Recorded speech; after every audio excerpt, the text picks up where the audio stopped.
This episode of Limit Break Radio is made possible by our generous Patreon donors, including Shintasin of Ultros, Blueberry Muffin Cake of Swagatonis, Warwick from Brunhilder. Thank you so much for all of your support over these past few years. Coming up this week on Checkpoint, we'll go over all the announcements from this year's BlizzCon, as well as check out a pair of conversations with Neptuno of the Philadelphia Fusion, as well as Chris Huck-Loringer, president of the Boston Uprising. Plus, just how is Fallout 76? That's all coming up on your source for esports and video game discussions, Checkpoint from Westwood One and Beasley Esports XP. Join me, Nate, Robbie Norris, and Joe for Checkpoint. Listen on demand Fridays at our website at checkpointradio.com.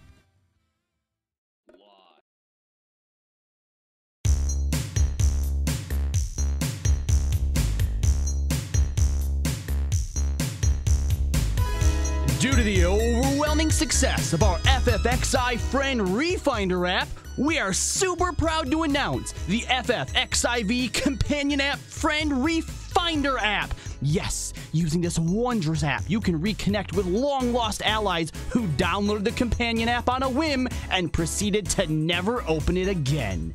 Using the FFXIV Companion App Friend Refinder app is a breeze. Simply open the app, fill out the forms with your information, and start finding friends today. But spokesperson voice, I never had any friends using the companion app or even in FFXIV. Well, don't fret. The FFXIV Companion App Friend Refinder never checks your credentials, so you can impersonate your favorite FFXIV community figure and steal their friends. It's easy peasy lemon squeezy. Once your profile is all set up, swipe left to let them know you'd love the company of their Makota Futakak. See a nasty femro monster schlong on your screen? Swipe right, get it out of here! No one wants to see that shit. If two users swipe left each, it's time to converse. By using Kupo Nuts! A single Kupo Nut allows you to send up to 4 messages per day! Wow! But what if your waifu or a cyber session is really steaming up? Spend a gold coin to get 10 extra messages. Gold coins are competitively priced, starting at only 99 cents per coin. Please don't ask about the ability to send pictures. We have not considered the possibility of users wanting to send pictures, so please don't request such things so casually. With 4.6 billion users playing, have played, or may possibly consider the option of possibly playing in some unknown point in the future, possibly playing FFXIV. Now is the time to join the FFXIV Companion App Friend Refinder. Here's the beef.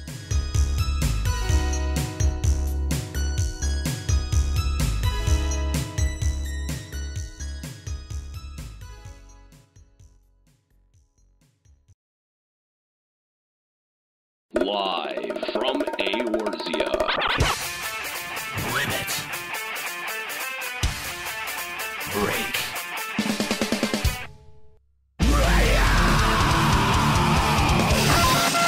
With your hosts, Unmiro. Now behold the horror you have wrought. Kahlo. I said don't take your clothes off. Juxtaposition. I don't get it. Ascalia. Holy shit, totally forgot about him. And Mika. Oh my god. LimitBreakRadio.com. 5, 4, 3, 2, 1. Welcome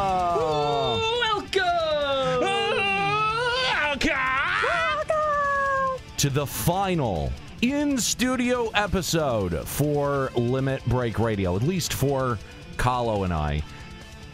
Man, this is a weird feeling. Yeah. I'm not, like... I felt weird since I sat down on my computer today. You guys know that scene in the Shawshank Redemption when the old guy's getting out for the first time, and like he's walking through the gates, and he's like, what am I going to do with the rest of my life? And he ends up going and hanging himself? Yeah. That's kind of what I feel like right now. That's a little dark. You don't have to talk about Final Fantasy XIV and now you're going to hang yourself? But I also don't have a reason to hang out with you now. And I know. I mean, granted, I don't have to talk to Nika anymore either, so I guess. Good and bad. Yeah. It's a bit of a wash. There can be other reasons to talk to each other outside of this game. Not when you have bad opinions, Nika.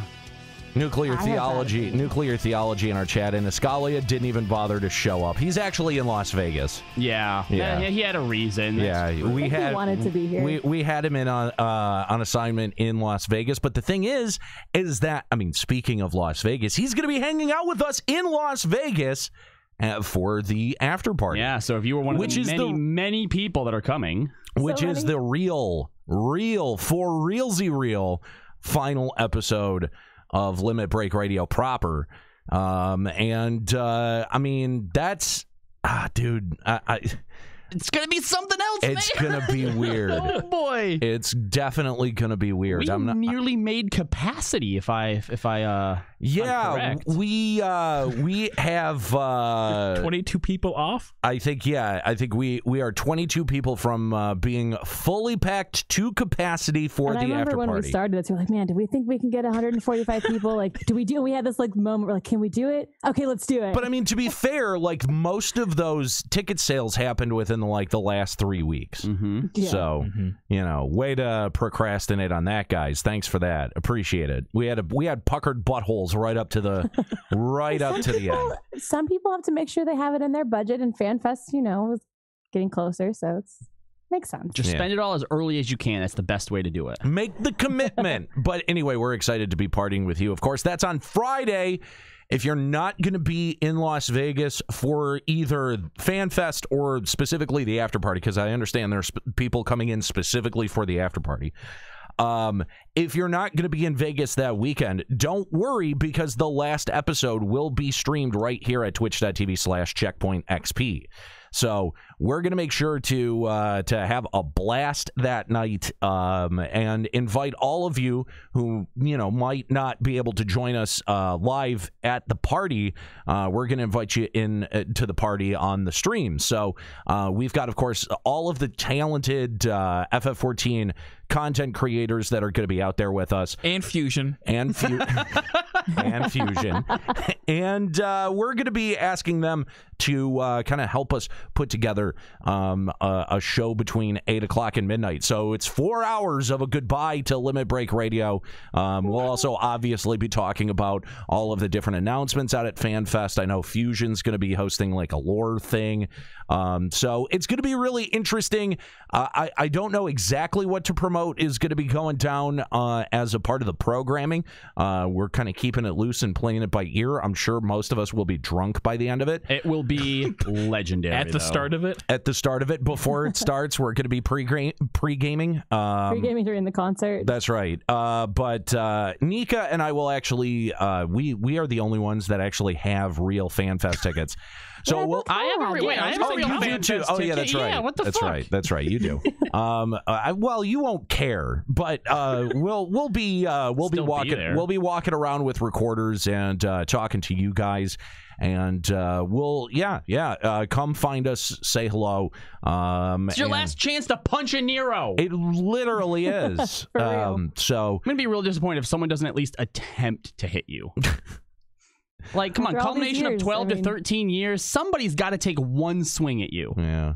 I'm a little bit more concerned that it's going to be like a knife stab instead of a punch. They're just going to go all the way. They're just going to go for it. But anyway, no, we're going to have a great time out at the FanFest after party. Hopefully you have RSVP'd and you're going to be hanging out with us. Apparently there's going to be a lot of people on the ground floor as well. So, I mean, this is going to be definitely an interesting party, but let's kick it on over to our Eorzean studios really quick. Since this is also the last in studio show before FanFest, Kuki has given me the all clear to basically announce the rest of the content creators. Okay, which is going to include Musecast, never heard of them. Xeno, oh shit, Xeno's going to be there. Oh, that's cool. Guess so. Spoofy as well, and Frosty TV. Although Frosty won't be there till probably 10 or 11 because he's got some really cool stuff that he's doing with SE, I believe. Right on, man. Well, those are some big names to announce now that the RSVPs are closed. Great. I'm really glad that we got that out. No, it's good because we wouldn't be able to handle more than 22 more people. Yeah, so I mean, we were pretty full regardless. Think around forehead meme. Save the big names like Musecast. I've Well, heard no, of Musecast. Xenosix would have. Xenos is a But big Xeno, one. Xeno and Spoofy, I feel like, are pretty big. And Frosty. And Frosty. Oh, and definitely. Frosty. Yeah, And Frosty. Frosty, yeah. Frosty's going to be doing the PvP. That's tournament, right. That's hosting right. It, I believe. Yeah. So make sure that you join us, whether you're going to be out in Vegas or not, right here at twitch.tv/checkpointxp. And don't forget to, if you are going, Street Fighter tournament's going to be out there. You can find that at twitch.tv/dancingfighter. If you're not going to be out in Vegas, we will have exclusive LBR postcards at the after party. The missing postcard. That's right. So if you were a Patreon member at least $20 a month, and you're missing that final postcard, you can get it only at the party. So well, you are missing it. So it never went out. If you didn't get one and you want to complete your collection, I guess you're going to have to find a after party attendee and get them to send you one, because that's the only way you Pretty can much. get it. Yeah, because there's only going to be 278 of these out in the wild. Yeah. 278 RSVPs to the after party. How big is this venue? Like 300. It's big. Capacity for upstairs is 300. For specifically upstairs is 300. I mean, but it's a big. at least we had at least 100 people say they're just going to hang out downstairs. That's right, we did. Yeah, it's a big with the place, with like man. the peasants and stuff. Yeah. I mean, with the Fortnite tournament, that's why they're really. We'll look over the edge of because the top floor can actually see down to the bottom, so we'll be able to look over and wave. To you and throw eggs at them. But by the way, which by the way, if you didn't get into the VIP registration, if you're not going to be upstairs, you still can come out. It doesn't cost anything to get in. There is a bar downstairs. There is a food menu available. If you're looking for a place to come hang out after FanFest, I can't guarantee that you'll be able to get in, but the esports arena is a very cool place to party, and of course, there will be 278 other rabid FF14 fans hanging out there, so you might as well just show up. Yep. And just a quick FYI, 2 VIP guests who do have the open bar, you cannot, I repeat, cannot take your drinks from upstairs downstairs. That's right. That is a no. So That's finish right. your drink if you want to go downstairs and we're not going to let people sneak free drinks down to their peasants downstairs. Yeah, and apparently there's been issues of people passing off to underage people downstairs. Yeah, none of that. No. None of that will happen. We have security guards. They will take you down. Yes, we do have security that's going to be there. So we were required. We are so big and important. That's Final Fantasy 14 community. That's right. Security guards. There's going to be plenty of PCs and consoles to play on. $10 an hour is what it costs to play on them. So if you are thinking that you are going to be out there, you still can go to the Facebook page and RSVP there.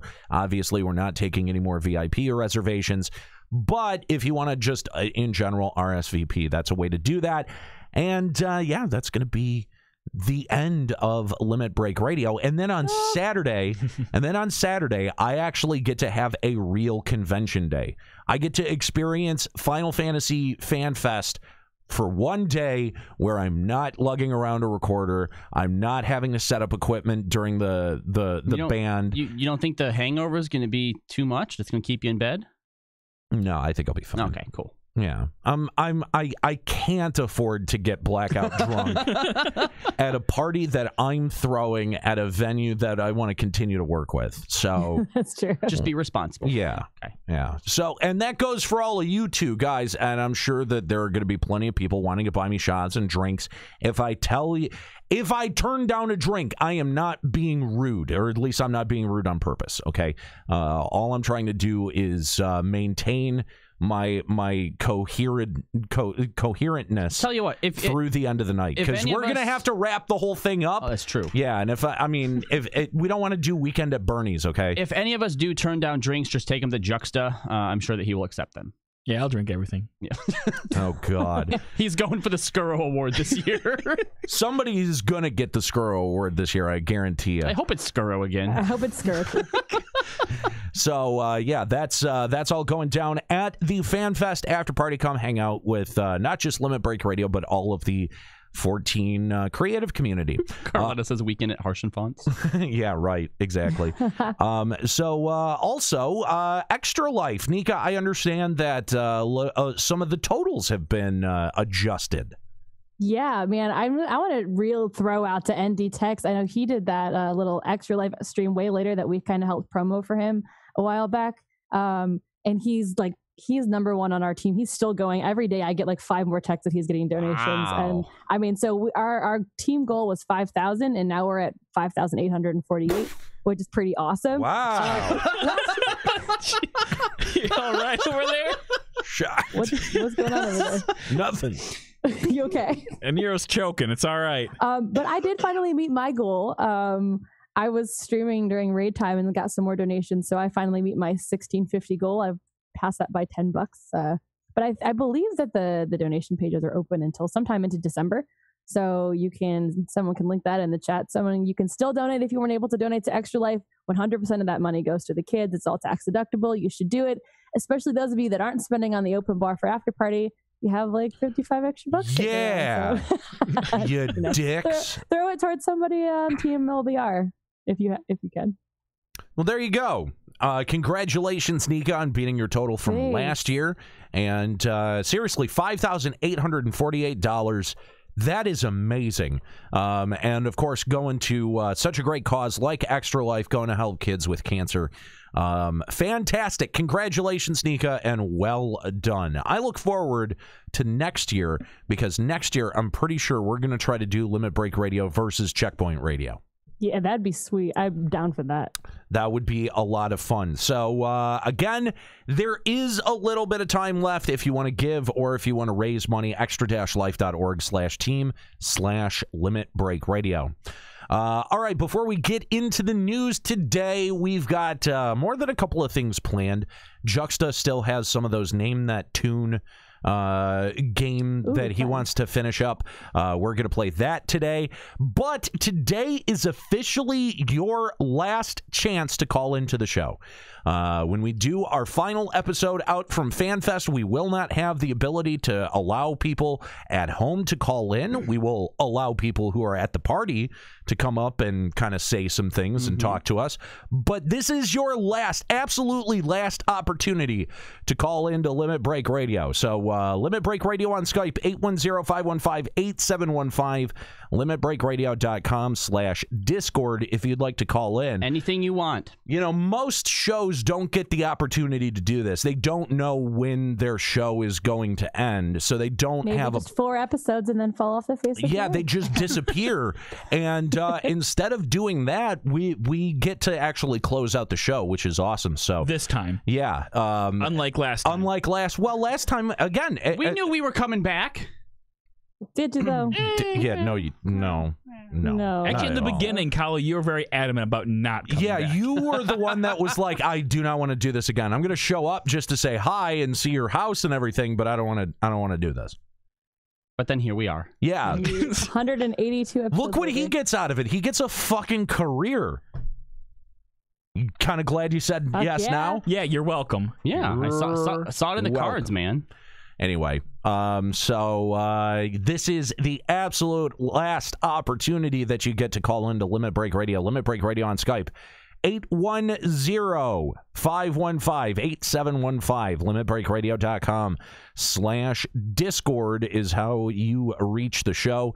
Again, we invite your calls here today on the show because it's the last opportunity that you get to do it.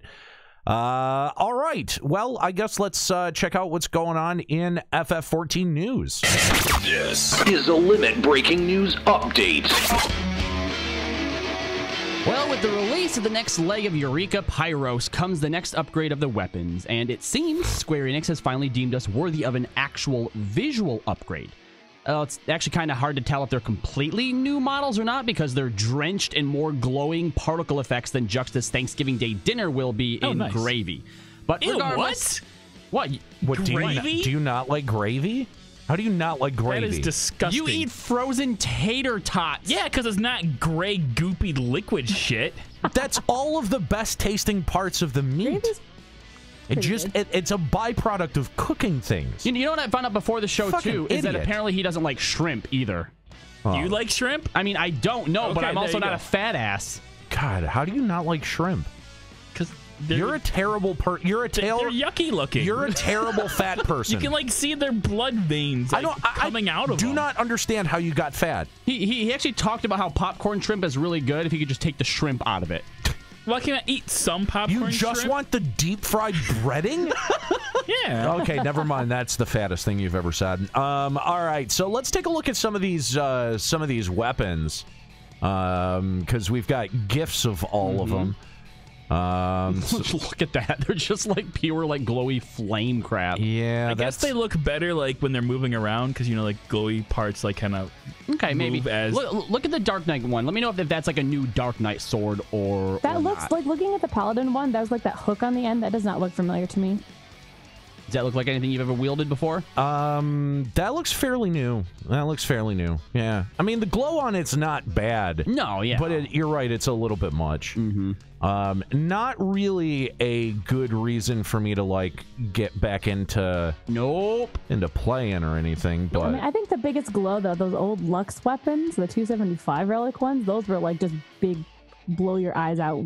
Yeah, those are the golden best. Orange glow. They're so cool, but they're just like, you can't even see anything. Yeah, see, I think it works for something like the Paladin ones or... The Summoner book looks pretty the cool. big one. See, I was actually about to say the books look so terrible because it just looks like they just have a glob of glowing in their hand. Look you at the can't even Summoner tell. book. It's got wings on it. I don't know, that The Scholar one's garbage. the Dragoon Lance is pretty... Terrible? I kind of like it, What? actually. It's only got huge. the tip. It's Are you huge. only a little tip kind of guy? First of all, that's not a little tip. That's not a little All right, tip. fine. That's the biggest goddamn tip in the goddamn game. You got to put the whole shaft in, though. I don't like this conversation. Okay, yeah. What you were talking about, Scholar, right? No. Scholar's bad. Okay, go to the Scholar's Summoner. bad. Summoner. That one's got wings coming off of it. Oh yeah. Okay, yeah. Actually, that one that's does actually look pretty, that's yeah. pretty dope. I'll give him thank that. you. Yeah, Thank the you. Scholar one looked terrible. though. Yeah, the Scholar one's terrible, don't Really? So, yeah, if you're still doing Eureka Pyros, congratulations on getting a cool new weapon. So, in the ongoing mystery of what the hell is Square planning with Final Fantasy XI, they've released the FFXI Friend Refinder. You go and you sign up by inputting your character name, link shell server, and roughly the time you played. Then it tries to match you with people who may have known you who also signed up by swiping left and right. Can I tell you, like, what I think the most problematic part of this is the fact that it doesn't verify your service account at all. So you can pretty much just say you're anyone. I'm gonna go sign up as a Nero now. Too bad. I'm a Nero. I already signed up as a Nero. I am a Nero Grigore. No. It is kind of weird. I am a Nero Grigore. But I feel like at least right now, people aren't doing that because they were so excited to maybe find friends. But I do feel like somebody's probably going to do that. I mean, that's really the only reason I did it, was to make sure that no one was, like, posing as me, you know?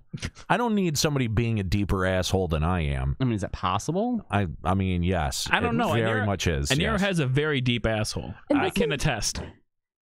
Well, Gross. but this is 100% Square Enix official, right? So I'm As trying to far as I figure out- know, yeah. Yeah, like why? Like, what was their incentive or motive behind creating this? I think they're trying to re-hype up FF just to see what kind of gauge what the reaction is and use that information to decide whether or not they want to. Isn't there some kind of event going on for FF11 in Japan? Yeah, they were having another Well, there's also a free login weekend going on right now. That's also true. So I mean, obviously, we do know that they're eventually going to come out with they're remaking FF11 for mobile, right? Well, yeah, and they've also that's what's happening in Japan. It's like a Right. FF11 fan fest type of thing to Right. just announce the mobile stuff. No, you don't know that. You don't know that. Yeah, I don't think I guess we don't know that. You but I guess- you assumed that it's to announce the mobile version when they've also been talking about another expansion for the game, or at least new content. Yeah, That's so true. I'm willing to bet actually that it's probably going to be some new form of content. Probably not an expansion, but something. Something I mean, so that way you can find your friends and start the game all over with your old friends. I think so. or this is at least to give people that sort of like inkling to, hey, you remember this game was so fun? Come back and play it now. Yeah, well, I mean, I have a feeling that's what the data that Square Enix is seeing is that they're seeing FF14 hemorrhage players, and at least some of them are going back to 11 because now in the time that they've been playing 14, there has been content that's built up on 11, and so there's stuff to do now suddenly. Juxta, you said that Ninja was streaming to like 30,000 people for FF11, didn't you? Yeah. What? Yeah. Wait, no, he actually... You've got a big name streamer, though. Yeah. That's bound to happen. But, right, no. Obviously, yes, it's not surprising that all those people were watching him, but you gotta think that at least some of those people, after watching him play it, are going to want to give it a try. Are going to want to try it, yeah. If I'm not mistaken, he was also playing on that private server, the Nesomi or whatever. I would be shocked if he did, because if he did and Square Enix didn't shut it down the next goddamn day, you know what I mean? Like, how is Square Enix going to ignore that? Here's the biggest streamer on Twitch. Same way they ignore streaming us. FF11 and streaming on a private server. There's no way that would escape them. Strife said that he was. Fuck off. Ninja just single-handedly killed the private server. No, but I'm saying, like, for Ninja to do that, that's really dangerous for that private server. Like, it really, that's huge, a huge point of exposure. He should have done it with the official client. I mean, hell, he probably, if he had gone to Square Enix, because Square Enix, Ninja. Yeah, no one doesn't know fucking Ninja at this point. If he had gone to Square Enix, I'm sure they would have paid him to do it. Probably, yep. But he wants to play the original 75 content.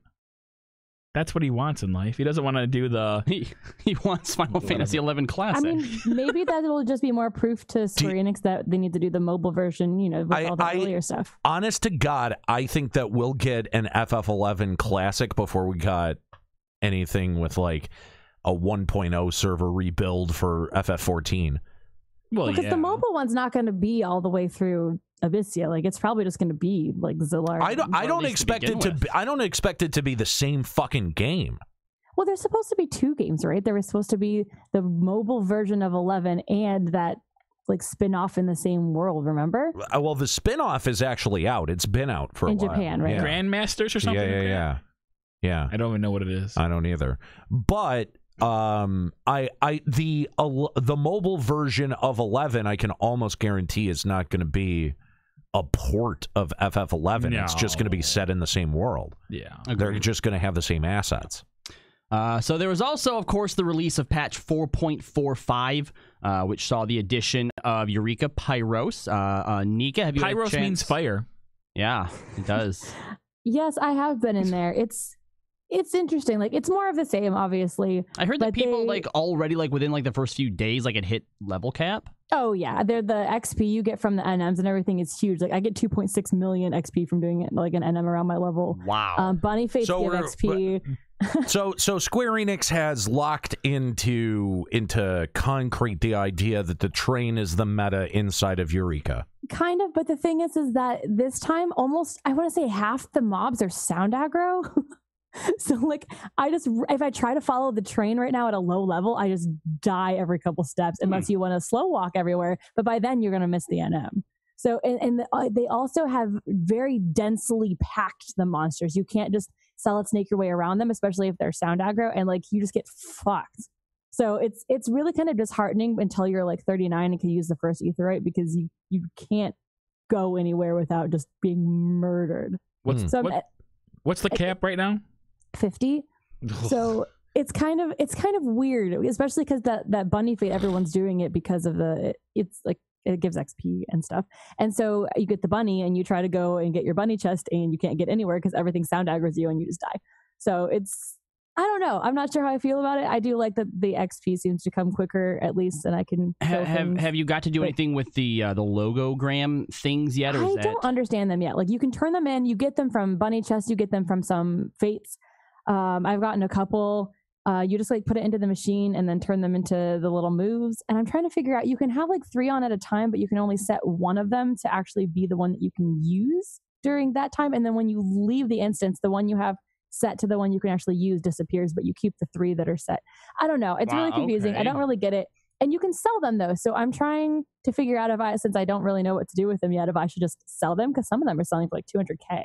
If I should just sell the ones I have and then wait till later to farm them if I need them, or just interesting that they made them sellable. They are. There's one in my inventory right now worth 150K. And I don't know if I should keep it or sell it. Sell it. and then like maybe later once I need it to then go and farm it. I don't know. I'm not really sure yet. I'm not sold on it. I do like that the XP comes quicker, but I'm not entirely a fan of all of the sound aggro. So we'll see. Did they have to make the final boss fuckable? Why did they? Oh, I don't know what it looks like. Yeah. Why did they do that? Oh, you haven't seen that yet? No, I haven't. Oh, scroll all the way to the bottom and you get the I mean, the boss looks like a fucking League of Legends champion. Oh. It's really stupid. I mean, to be fair, they make everything in the game fuckable, don't they? All right, let's see. Scroll all the way down. Yeah. Well, okay. Yep. Sure it's really like, I don't know. I'm really bored of this. Yep. Well, they've also, of course, added more Hildebrand stuff. I'm going to assume our resident Hildebrand fan here probably hasn't done it. Oh, no, I haven't done it yet. Terrible. Because I kind of forgot. So I've just been doing every time I get on, I'm either doing raid or I'm doing Pyros. I haven't. This is the state of Hildebrand, is that nobody even cares to do it or like remembers. I will do it. It's just something that I was like, oh, because I'm trying to do Pyros and I don't want to fall so far behind like I did in Pagos. I'm trying to actually regularly do Pyros, but yeah, they've also added a bunch of new emotes, a bunch of hairstyles, a bunch of new furnishings. I saw that there's a bunch of pets and mounts that have been added in as well. But the hairstyles are not the worst thing I've ever seen. Well, when you actually let people other than Square-Enix design them, I guess that's what you get. Players? Yes, players they were. They were. They added some cool horns, cosmetic horns you can put on now. Did you see the Fire Yeti Gobu reskin thing? Looks I'm pretty sure that's a Pyros mount. Yeah. Oh, is that what it's from? The Chocobo Barding is super weeb. Yeah. What is that? Go down to the new minions. Is that a Domo? It's a Catobloposs. Yeah, it's a Domo cap. You can see the big Domo in the background. That's a baby Domo. That's super racist. Please call them by their official names, the baby Elvon. And then, of course, you can now back up all your data as well using the backup thing. Finally. Yeah. That was in 4.5, but it's like, hey, there's this feature that's not working right now, so don't use it. If you need to know how to use it, you can go look it up yourself. Go through all of those fucking screenshots by yourself, because God. But yeah, make sure you do that so you can play at 14 and at the after party. That's true. Learn how to do it. That's actually a pretty good point. Wow. I know. I make good points. Good job, Nero. I'm really glad that you reminded. I have all the best points. I'm really glad that they're Nero the best. Remembered that. Huge points. Okay, shut up. You know what? The best. I would like to use my last mute Juxta. Done. Never gonna get to do that again. Oh, done. Man. Aww. Yeah, right? So anyway, that's all that we have for the news there. So now can we not talk about FF14 anymore and have some fun? Well, let's actually go to our phone lines and talk to Zakarn from Mog News that we Juxtobered last episode. What's going on, Zakarn? Hello?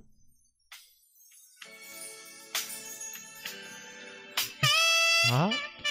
I hear someone was looking for a blowjob. Did he just cut out? I think so. I know. Hello? Oh, okay. There you are. I was going to say, that was actually really good, then he just vanished. Yeah. What's up, man? Not much. How's it going? I thank you for all the kind words you said about the podcast last. Yeah, that's the question mark on the end of that sentence is probably appropriate. Was it a real stinker, guys? It was garbage. No, it was actually really, really cool. I appreciate it. So answer a question that we were really confused by. Why only do 4 episodes and then disappear? Because you guys were actually like I thought you had a pretty good start. Yeah, like I thought that the show had some promise there. Yeah, well, the problem is like we were spread out everywhere. There were some people living in England, some people in Scotland. I'm on like one half of Canada, and another person was on the other half of Canada, and it's just so hard to try and organize that many. Yeah, that's true. I mean, organizational aspects to podcasts, especially with a cast that diverse, is going to be really difficult. You know, I had to start paying these guys to get them to show up consistently every week. So I totally don't blame you for that. Yeah, exactly. So I do understand those struggles, but actually, for all the shit that we gave you at the end of the day, I thought it was a fairly decent podcast. So, have you ever tried podcasting after that? Not really. I've really wanted to. I'm in a remote town up here in bumfuck nowhere in Canada. And I don't know anybody in town that even plays the game, let alone, getting people together to try and do a podcast again. I've tried auditioning for other podcasts. Dungeon Crawler Network was one that I tried auditioning for and didn't get in, but... Well, fuck them. Oh man. Well, listen. I think that you should probably at some point when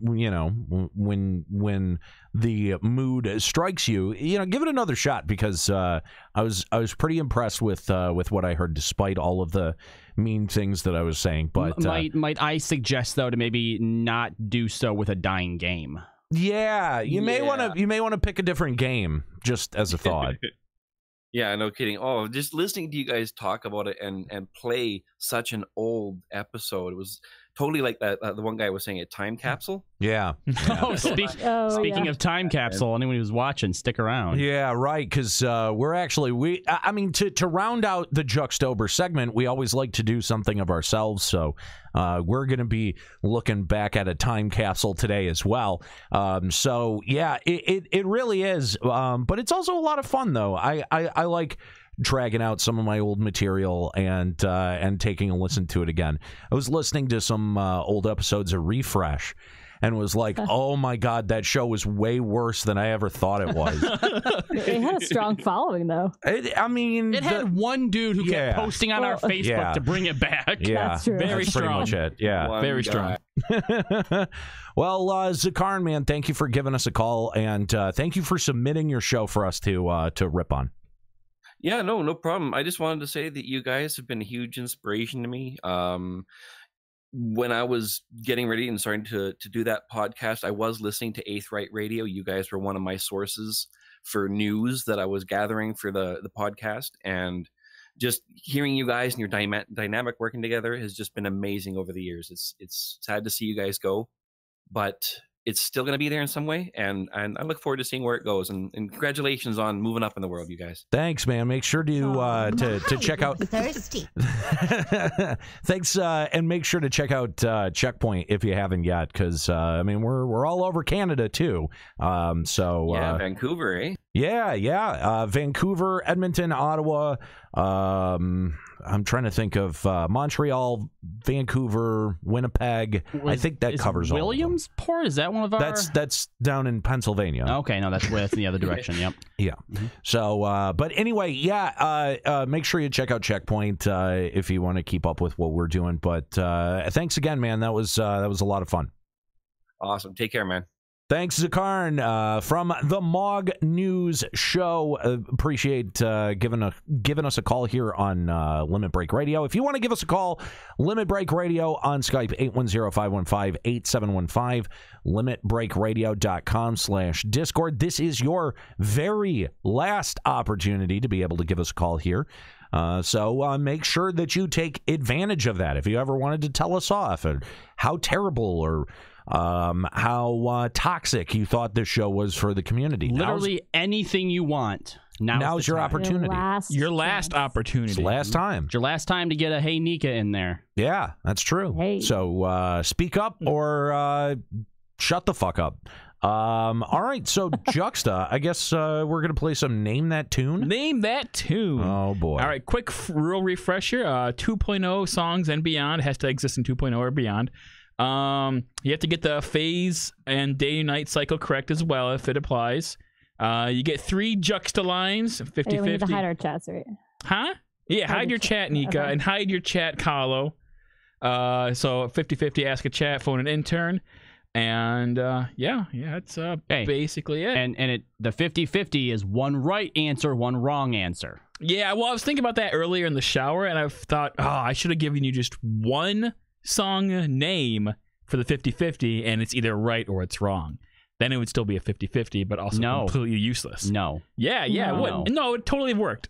No. No, it doesn't, because if this is based on Who Wants to Be a Millionaire type of deal with lifelines. Yeah, but with a Juxta twist. No. Which makes it so you guys lose. No. Yeah. No. But we're not doing that because that's stupid. Well, yeah, that's what I should have done to start with. Yeah. Okay. All right. So should we wait for Nero to get back? No, I don't know. We can probably backpedal here a little bit. Nah, go ahead. You know what? He's not here. Fuck him. All right. We don't need him anyway. Here's the first song. It's Lakshmi. You have to give the phase, though. What? Yeah, he said give the phase. You have to give the Nika. phase. That's part of the rules. The second one. The second half. There's two phases of the boss music. It's the second half when the vocals actually start. All right, so phase 2. Lakshmi. Oh, I guess that's actually right. No shit. Well, I was going to say you're wrong, but then I remembered that... Wait, what? Hold on. Is there a first phase of Lakshmi? If there's a second phase, there has to be a first phase. So yeah. Well, I mean, I didn't have a phase number on I don't know. here. All I know is that most primals when they wait have a the minute. lyrics, What'd you say? It doesn't matter. You gave us the point. What? No, that's wrong. Wrong. No, you already gave us the point. No, wrong. That's the wrong answer. You can't take the point back. Wrong. Buzzing doesn't do anything. We have the point. No, it's taken back. No. That's literally the wrong answer. It doesn't matter. You dinged us. I know, but it's the wrong answer. No, you fucked it up. You gave us a point. It might It's too be Sophia, bad. though. Hang on. Wait, let me sing it in my head. It's totally wrong. You're wrong, Nika. Doesn't matter. We got a point in Nero. You get negative points. Nice. Nice. Yeah, we got a point. It's Sophia. I'm into it. Yep. Do you want to hear the song in Nero? It's Sophia, right? Do I? I don't know. Okay, go ahead. No, it's Lakshmi. God damn it. I don't care. We got it right. It doesn't matter. Yeah, we got a point. Yeah. No, I don't it's need to answer. What was it apparently, even though we got a point? It's Sophia It was Equilibrium. Sophia. Yeah, okay. Okay, but we got a point. You don't get a point for that. No, we gave get us a a point. point. You gave us a point. You did the ding sound. No, there was a Sorry. wrong note. Sorry. It was wrong. Sorry you fucked up your own game. Yeah, you fucked up. No, you fucked up. All right, fine, next song. But you fucked up.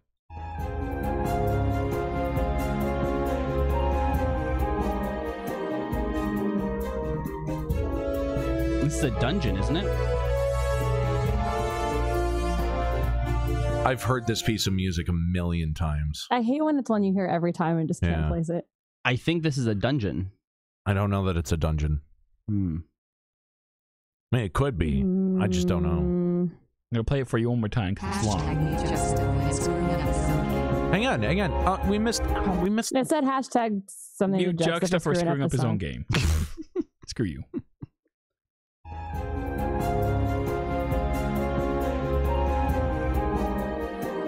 Don't donate when I'm playing the songs. It's hard.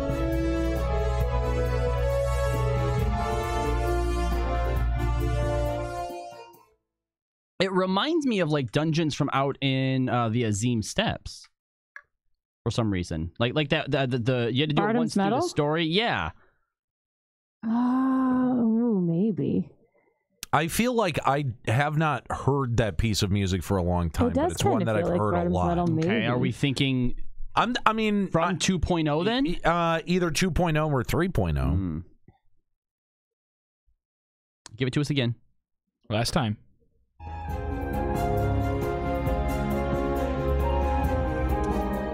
Oh, I think you're right.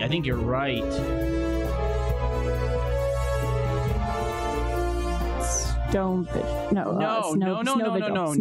No, this might be this could be a I don't know, it seems a little bit like lively to be like actual zone music, right? No, it feels like a dungeon to me too. You think it's a dungeon? I do. Because I feel like it has to be some type of like battle or combat thing going on, right? No, I think that's when you're walking in between. Like that's the music I remember hearing in between pulls in a dungeon. Okay, what dungeon? Wait, do dungeons have their own specific themes? Isn't there just usually like one dungeon theme per expansion? Yeah, and especially going back to like 2. Do you think it's a Heaven's Ward dungeon themes? No, I don't. Heaven and Ward dungeons have their own themes for the whole song. Yeah. For the whole dungeon. Right. They changed that in 3.0. Yeah. Yeah. It's only in 2.0 where they had like similar themes. in the very beginning in 2.0, Dungeons had like a 30-second clip of a song, and then it went straight after that into the dungeon theme, which that's right. was the same for all of it. I forgot about that. Do we want to? First of all, how many tunes do you have left for us? I've got after this one, I have 4 more. All right. Do we want to use a lifeline here? So we counting this, we have 5 songs and 3 lifelines. It's up to you guys. What lifeline you want to use, Nika? Because we don't even have really like an inkling for this one. I bet the chat knows. We want to ask the chat. All right, asking the chat. All right, go ahead and read the chat. Chat, what are you saying here? Apparently, PasoCon really knows what it is. She says watching them struggle is very delicious. My God, this hurts so much. All right, what is it, PasoCon? Omega Welltel says Lenosia Day. I am the sea. Okay, Lenosia multiple people are saying it's Lenosia. Southern Lenosia. I want to know what PasoCon says because they know, and it could very well be Southern Lenosia. I think all the Lenosias are the same, aren't they? PasoCon saying Southern Lenosia. All right, we'll go with Lenosia. All right. Okay, wow, we were way off. On westerly winds, the Lenosia Field Zone. Nice. During the day. Oh, someone said I am the sea. That's not right. Well, they were wrong. Yeah, they're wrong. Oh, yeah, they were wrong. You were wrong, Averia. Sorry. All right, next song we have.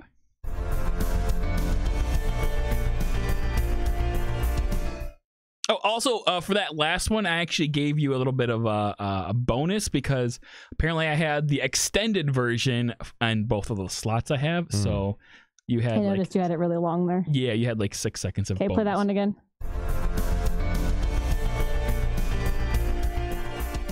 That feels like one of the dungeons that you go into through like as a slot. It's like some alligator.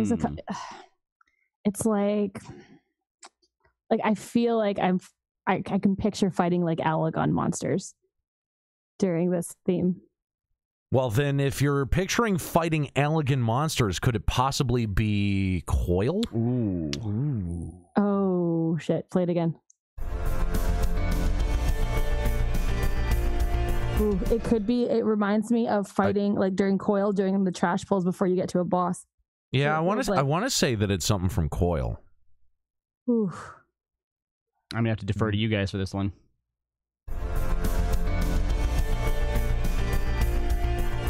Yeah, no, it reminds me of when you're fighting the snakes or something. Yeah, me like too. That one, yeah. right? Yeah. Was that like Coil? That's like turn one. That's T1. Yeah. It's either like the trash pulls up into it, or it's during. Yeah. Yeah. So you have to like run and sack things. I don't remember if Coil had differences between. I don't think Coil 1 through 4 really had any differences. Music. Yeah, me neither. So is it Coil? That's my guess. Going to have to be more specific. More specific, like for like the he probably wants like Coil of Bahamut the first 4 turns. He probably wants like T1 like trash or boss. Yeah. Do you want to? Yeah. All right. What are you asking? It was trash or boss. Is that what you're asking, Juxta? Sure. That's a non-answer. It sure is. I don't know. I'm gonna have to leave it to you, Nika. I don't know. Can you play it one more time?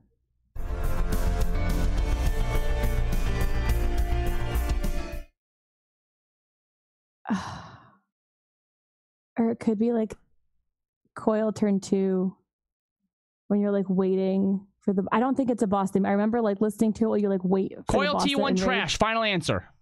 Just the Coil trash, not the boss. Yeah. Coil. Close enough. Okay.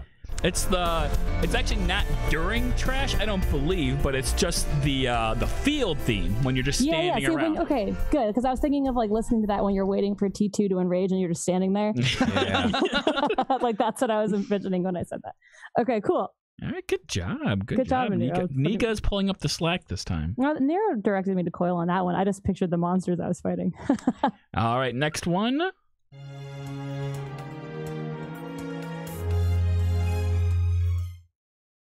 That's a dungeon.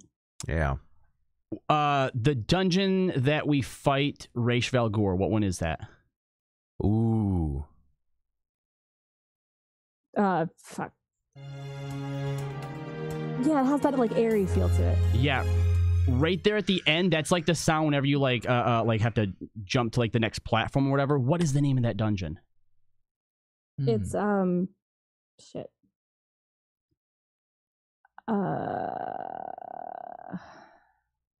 I can picture what it looks like. Yeah, me too. You fight the unicorn in there and everything. It's in the sky.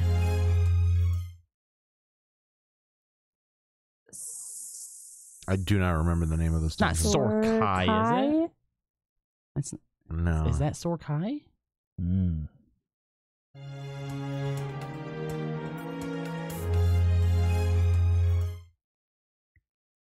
That's what. I don't play this game anymore. There's no reason to go back and do other old dungeons, Square-Enix. Sorkai is my guess. It's not Zalphatal, right? No. No. I mean, I know Zalphatal doesn't have Reisfelger, but you're sure Zalphatal's not that music.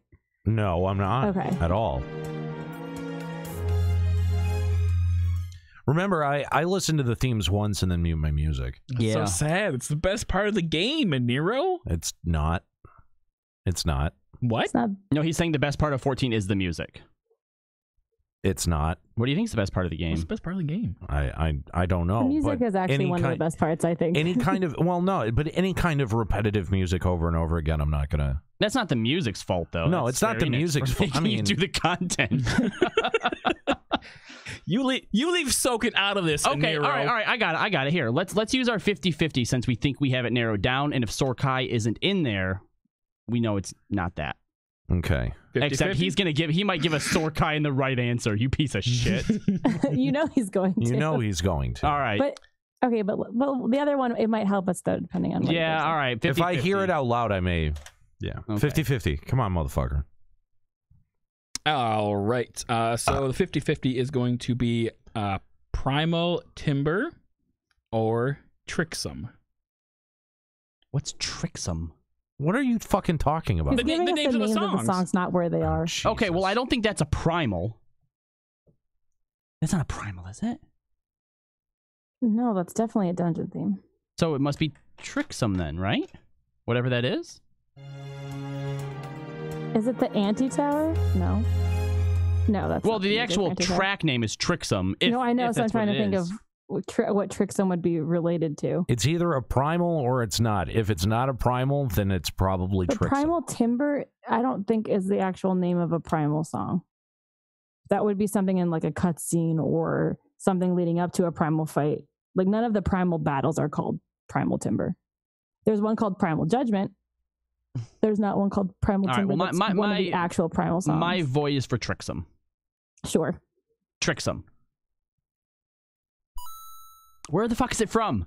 Trixum is the Wanderer's Palace hard mode, which you guys all got completely wrong, but thanks to the 50-50, you still got it right. Wow. I knew it was a dungeon, though. All right. Okay. All right, we got two more. So here is the next one.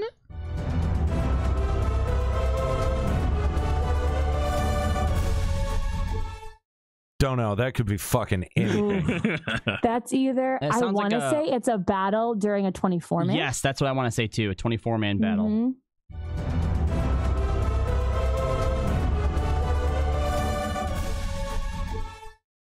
Which one, Nika?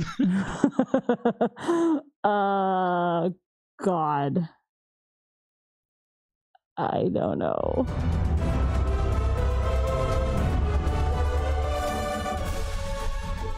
No, wait. One more time.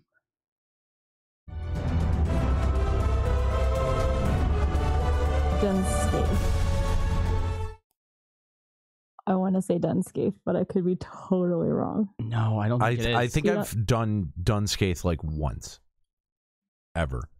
I don't think it's any of the Crystal Towers. No, it seems really foreign to me, so I'm going to say that it's probably not Crystal Tower, because I played a lot of Crystal Tower. Again?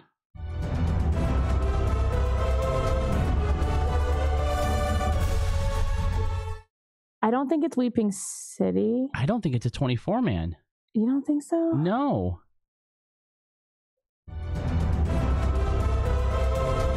That's That's what the 24-man stuff sounds like, though. What, epic? Yeah, kind of. This Or one's no, tough. wait, maybe it's like one of the story fights, like Is it Heaven's? You're not going to tell us what expansion it's in. I will tell you, it is in 2.0 or beyond. Yeah, thanks. You're welcome. You're Okay. fucking ass. maybe it's one of those like story fights, like It's not. There's no way that's. I don't think this is Stormblood. It's not. no, it's not Stormblood. It sounds good. It's like one of those like. And it sounds like it feels more recent than 2.0 stuff. Like I feel like 2.0 stuff is just completely foreign to me 100%. Are you sure? I feel like it feels like the kind of music that would play like when you fight Ultima at the end of Praetorian Or Nidhogg at the end of Heaven's Ward. Because one more time.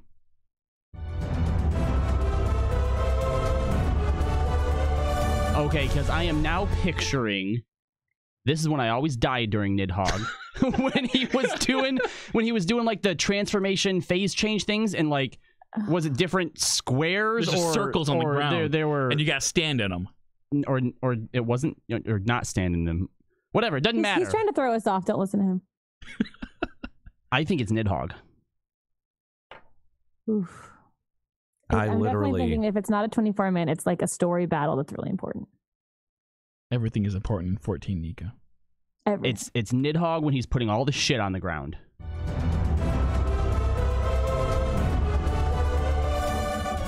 Like he's swooping down at you. Did he swoop? Did Nidhogg swoop? I mean, they all swooped. Swoop! But doesn't the Savage, Swag. the extreme mode Nidhogg has the same music as the story mode one, right? And that just doesn't feel familiar enough. But I guess... I don't have a guess. I don't know. I'm going to default to Robbie then on this one. Oh, great. All right. You defaulted to me on the other one, and I can't. I'm like closing my eyes and trying to picture it, and I just can't. When I do that, all I see is that stupid square arena and just like the red fire everywhere. Okay. Nidhogg. Which phase? You need a phase. I need a phase. Fuck. How many phase? Can you tell me The how many one with phases the red there shit on the are? ground. There's only, I feel like all of these I feel like there's only two music and changes. all of okay, yes, and any Even if there's primal more fight, phases, yeah, there's even if only more two phases, music changes. And every primal fight, there's like an instrumental version and then a vocal. Okay, version. well, so it's going to be the second half. The second half, so the second phase. Wow. Boom! Okay.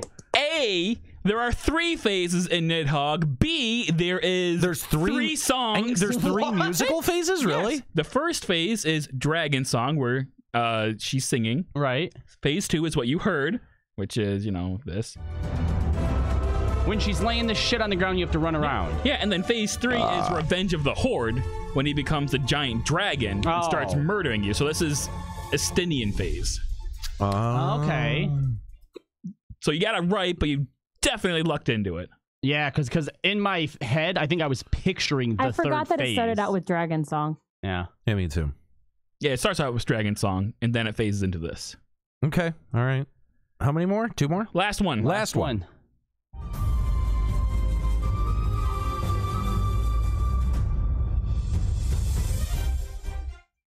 Oof.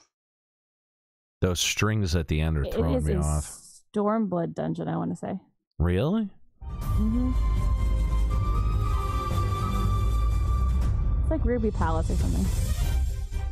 Yeah, it could be. That pan flute is not something I'm used to hearing.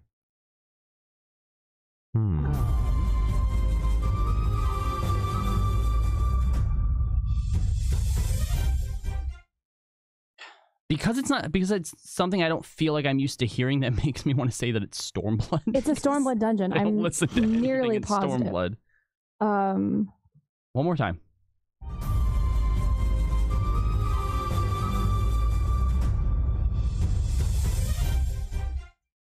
But that sounds.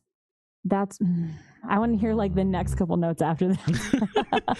You don't get that next couple notes. Is our phone a friend? Is that Kooky? It's an intern, so no, it's going to be Lloyd. Come on, Lloyd hasn't played in forever. Yeah. All right, it's our last one. Fuck it, phone Lloyd. Okay. All right. Well, I got Lloyd in the thing, so hopefully he's going to be paying attention. Lloyd. Hi, Lloyd. Are you here, Lloyd? Yeah, I'm here. What do you need? We're phoning an intern. What song did we just hear? What song is this? Play it again. I hear it again.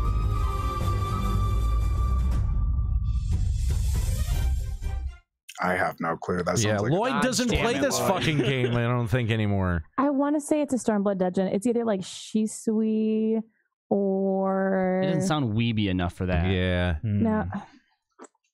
What's the one that's underwater? No.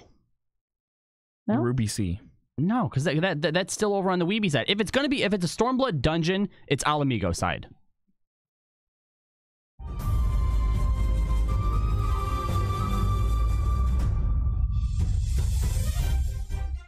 Actually, that second part is starting to feel. Yeah, right. It starts to feel a little like Asian, right? No, like no. It feels more familiar than the first part of it. It does, which is why I want to hear the next part.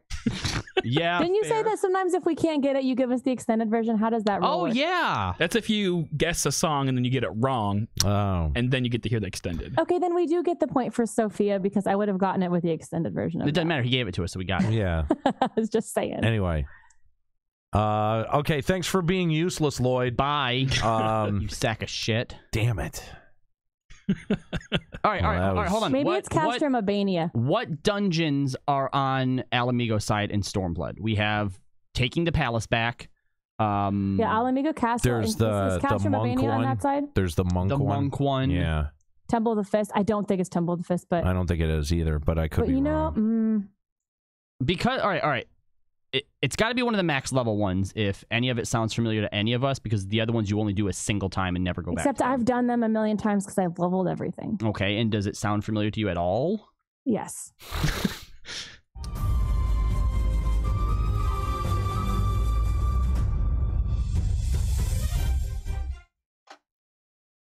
Is that? I've only done Temple of the Fist like twice. Whenever I would do Dungeons with an Era, we would always get Kugani Castle. No, the Alamigo Palace one. Because we would always complain about how you should have been able to see all of your NPCs and friends like fighting down the different hallways and stuff like that. Well, you do see them. They just don't join you. They're Well, just off to the side, yeah. Play it again. Focus on that dungeon, Nika.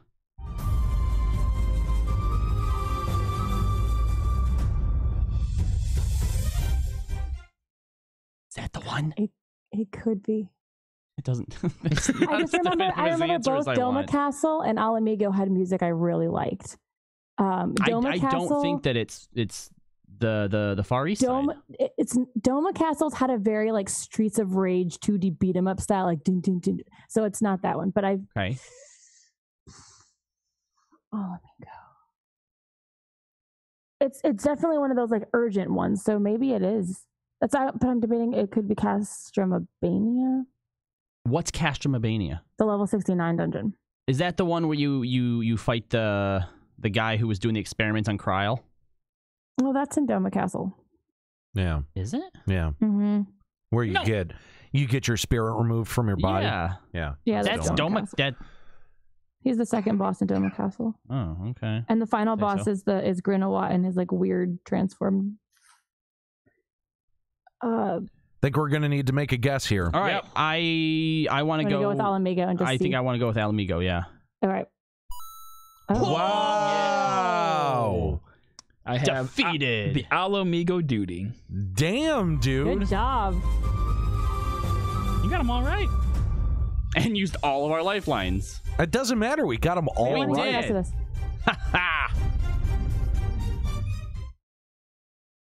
How do you feel, Juxta? It feels good. Yeah? That we defeated you? That's good. I'm glad you guys can get it through. Woo. Everyone I'm helped. proud of us. I can't call in, but I have to know. Salted Earth episode argument, real or bit or both? Hashtag RIP Rob from New York. That was Salted Earth argument. When you and Nika were like shouting at each other. As far as I'm aware, you guys will have to answer, but I don't think that was a bit. That wasn't I can't planned. remember what argument you're talking about. You guys were arguing about the need to have it nerfed, I think. I believe Salted Earth was that the Steps of Faith? Yeah, that was Steps of Faith. That was the Steps of Faith. I don't think there was an argument with Nika. I don't remember there was an argument with Nika. I don't think there was. Well, because that was the one where Nate was exploding and like more and more people kept coming in because he was going nuclear. And whether or not Nika was playing devil's advocate or not, she had some sort of side that they were arguing about. Yeah. Morgan, can you maybe jog our memory? Making easy mode savage. That's what it was. Making easy mode and savage. Yeah, making easy mode out of savage, or making an easy mode in raid. I don't remember which side I was on. Nika was hopeful, Nate was pessimistic. Oh, maybe it was just about the idea of adding in the story mode. Nate was like, no, and Nika was like, this gives people who don't want to do it but still want the story access to it.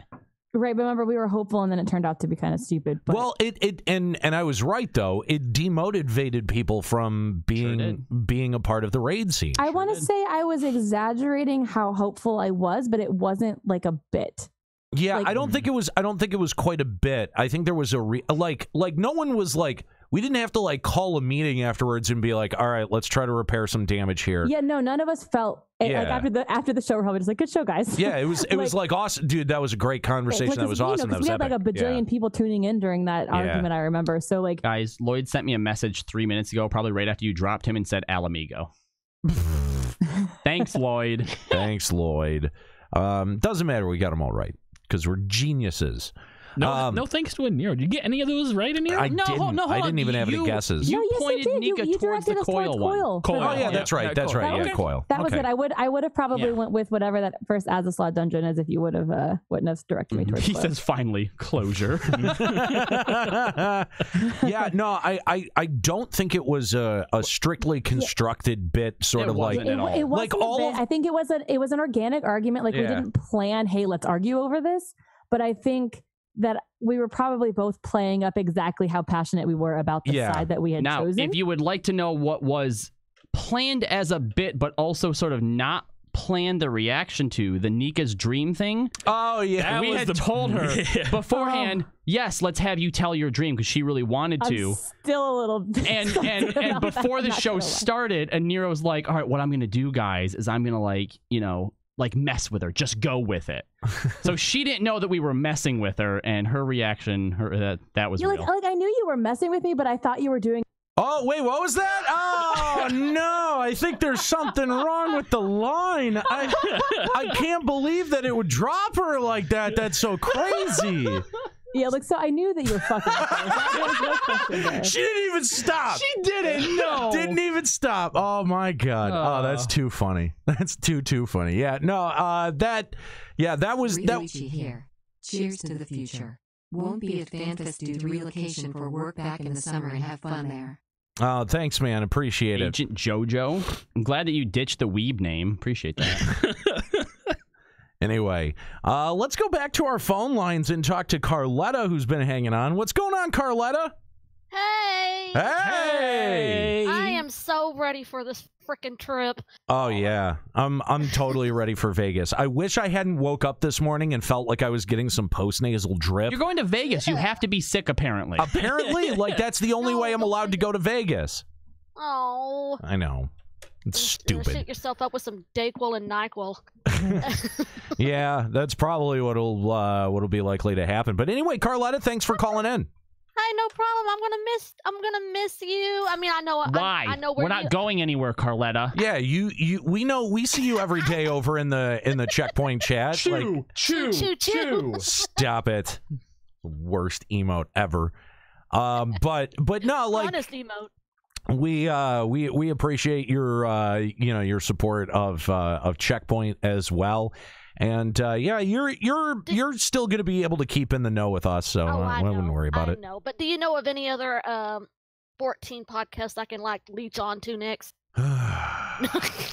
Mog News, I hear.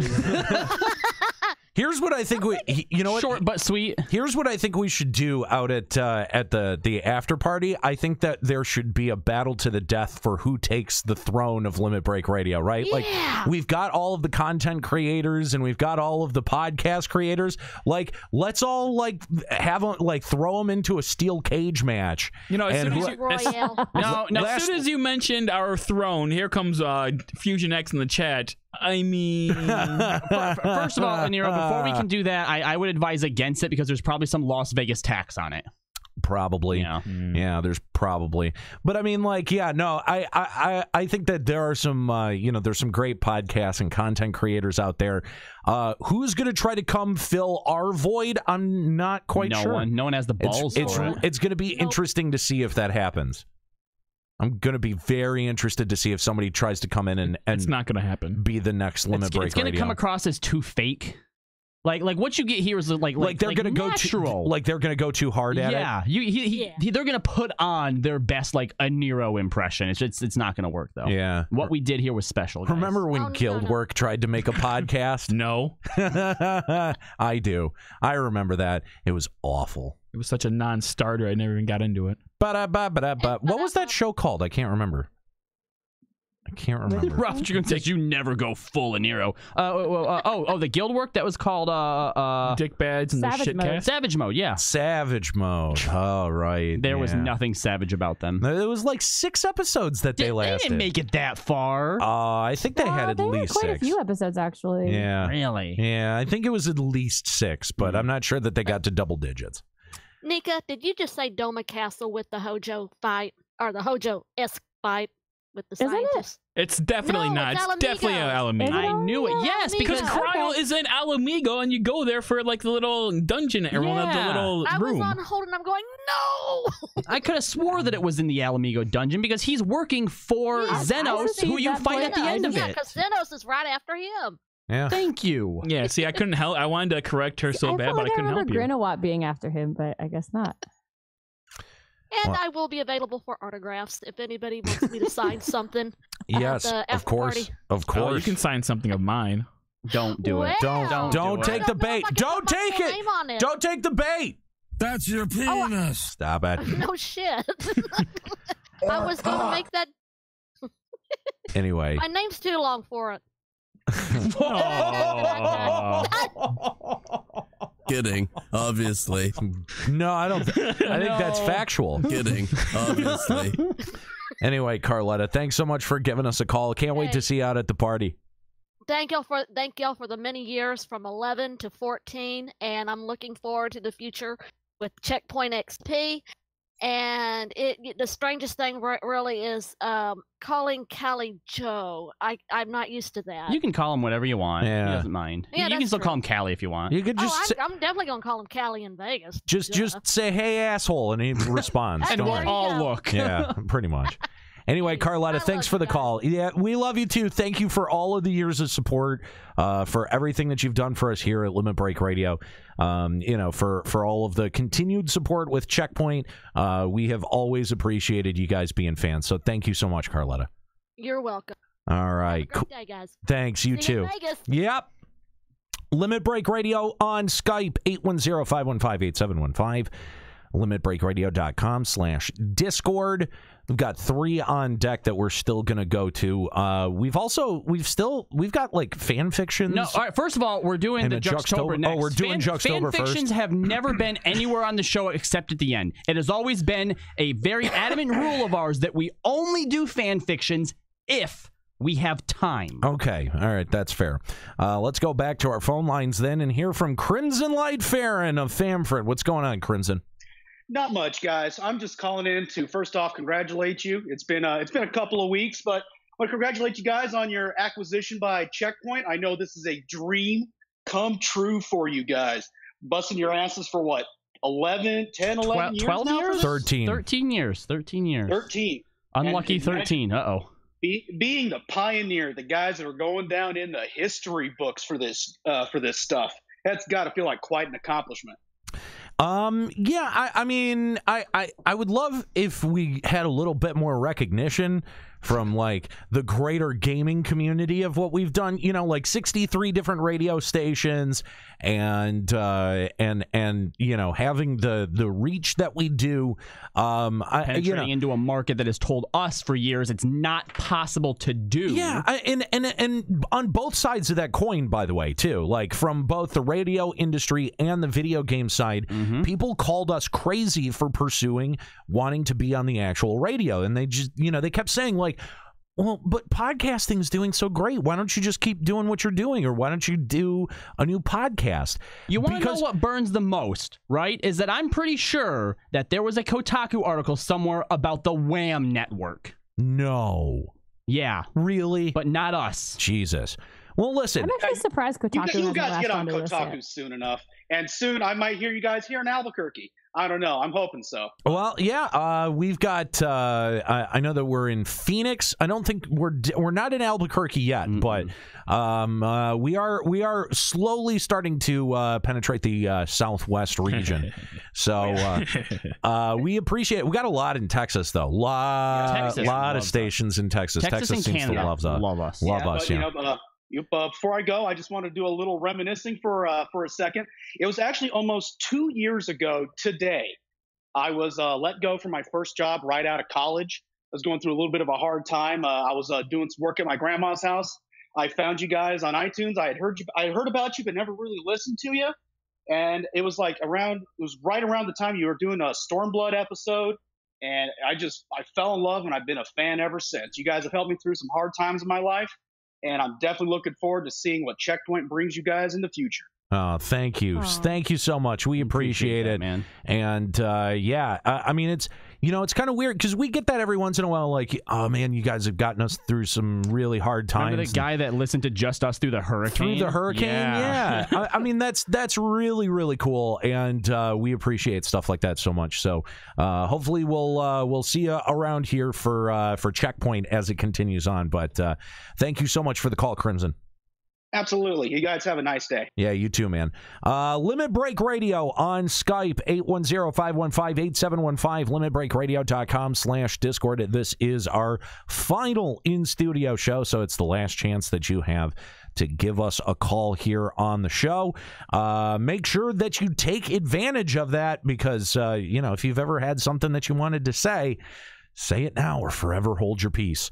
Let's go back to our phone lines and talk to, what is that? Wyraman. Arcus of Fairy. What's going on, Wyraman? It's Imran Arcus. Okay, Imran. What's going on, Imran? Not much. Firstly, I want to congratulate you guys. Thank you. Thank you.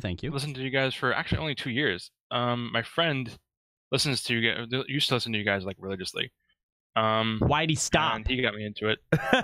Why did he stop listening to us? Throw rocks at him. Life, I think. No, he still listens to you guys, but not as much as I do. Okay, got it. I only accept religious listening, so. Okay, well, I guess you'll accept me then. But no, I wanted to talk about basically FF14 kind of killed MMOs for me. Really? Yeah, because the thing is, I used to play WoW. I spent 5 or 6 years playing WoW. And essentially getting gear in that game from raids was really difficult. And then felt good when you did. Yeah. It was like, oh my god, I can't believe I got this thing. And it was like, you got that roll, and it was wonderful. But I did my first type of mid-core / what I call soft-core raiding in September when I believe Omega just came out. And through 4 months, September to early December, I got all the gear I needed, and I'm just like, shit. Now what do I do? You wait a few weeks and you replace it. I know, but for me, it was just like that was the thing. It was like I wait a few weeks, and now all my work is just like done. Yeah. Like and all your progress gets reset too. So even if you wanted to feel like, oh, that's a good accomplishment for a while, you can really only sit on that for, you know, a couple of weeks before you got to jump right back in. And that's the thing with World of Warcraft. Like with World of Warcraft, I never got the best gear that I needed. So that grind kept fueling me. And then once Final Fantasy XIV came along and I did my rating and it was just that high. Yeah. It just it just sunk. Yeah. It was kind of upsetting actually, and I haven't played since December. Oof. So that really sucks. So why do you think that would affect or impact your opinion on other MMOs? Because basically all the MMOs are more or less the same. I haven't really seen an MMO that breaks from that sort of like essentially, what's the word? Treadmill, formula. Yeah, essentially. Yeah. I think that there are games that actually do break from that treadmill. Even though even though it's not really applicable anymore, but Final Fantasy XI was like masterful at that. At least up until the point where they raised the level cap and sort of started to streamline the entire game. Now, if you played it, it's much different. But when that game was new, that was absolutely, a game all about lateral progression. But I think, that's one of the things that I really gravitated towards Elder Scrolls Online. Because once you play that, once you hit champion level 160, everything is lateral progression. So you get a nice chunk of a level climb from 1 to 50, and then from 1 to 160 in the champion levels, which should take you a fairly substantial amount of time, and then suddenly at 160, now because all gear is open to you and it will be relevant for your end game for forever, now you have your choices have meaning, right? It has MMOs definitely, while you're leveling, kind of suffer from that. My gear doesn't really have meaning until I start to feel like my damage taper off, or my stats take a real hit, or I'm dying really easy, and then it's time to upgrade my gear, right? Well, Elder Scrolls does have a bit of that through the leveling process, but the instant you hit 160, and by the way, those champion levels go up to 760 or 7, it's in the 700s. Yeah, right. So you have still so much of the game left to do in progression and deciding what kind of points to dump your champion points into. So you still feel like you're leveling and progressing, but you're able to do all of the content. Right? I could go raid in that game, as soon as I have a decent set so that I can pump out some pretty good DPS. That's not that hard. You can do that through crafting sets. So, I think that there are games that do kind of pay attention to where the monotony sets in. FF14 is not one of those games at all. They embrace the monotony. It's sort of like the designers either don't they either don't have a concept of how grindy it gets or how irritating it can be for a player. Just keep running. Yeah, they pretty much monotony to the umpteenth degree. Exactly. And I don't know how they don't see that. I feel like they're trying to design so but you can get points out of so many different, you can get tomes out of so many different things and blah blah blah blah. We don't want tomes anymore. Didn't Warcraft do away with that sort of currency? A while ago. A long time ago. I haven't played since Draenor. Actually, I stopped playing. So you stopped playing in the worst expansion to date. Basically, I don't know. If you come back for BFA, you might actually enjoy it. I've started. I've gotten back into World of Warcraft now, and I'm raiding, and I'm having a lot more fun in there than I have anywhere else. I have thought about getting back into World of Warcraft, but the thing is, I don't know. I know I'm just gonna play it for a month and then just leave. Well, if you as long as you have fun for that month, I guess, Well, that's true. I get it, but I don't want to. I don't know. I'd rather spend my $15 on this is gonna sound probably counterintuitive, but I'd rather spend my money in a continuous way, on a game that I will continue to play, as opposed to just punching it in once and then just leaving it alone. No, I listen. I totally agree with that, because if I could design my ideal MMO, right? I would just play that and never any other MMO. Really, it would be my go-to video game consistently, right? New stuff would come out, and I'd play through that, but then I'd always go back to this. But FF14 never really became that, right? FF14 had a very limited window when I felt like it was relevant. And it was really like this show that really forced me to be like, okay, I got to log back in and figure out what's going on with the game and all of that other shit. So it became a chore. Yeah, it really did. I gotta freaking log in again. Jesus Christ. Yeah, no, totally. It absolutely became a chore. But one thing though, so I'm actually looking at it at MMOs kind of in a different way now. That like the whole grinding for gear, the treadmill as you described. Yeah, I'm not gonna do that. But I'm actually gonna like before the expansion comes out, I'm probably gonna go back in and like play the story and see how it goes. And then probably FanFest they're gonna announce the next expansion. Yeah, so I'll probably see like the beginning of the trailer for the expansion, and if that pulls me in, yeah, I'll just do the story. But other than that, I'm not gonna do anything else. Is there? So, I mean, we asked this of ourselves last episode, but is there anything specifically from Square Enix that you need to hear out of like the development keynote or anything at FanFest that is going to make you stick around? That's a good question. I've been thinking about that actually. I mean, now that I'm probably just going to play the story. I mean, first of all, they have to figure something out with the treadmill and the grinding for gear and shit. Agreed. Like that. Something has to be done. What they can do, I don't know. I'm not a game designer. But one thing that I think they should do is that characters in the story need to be permadead.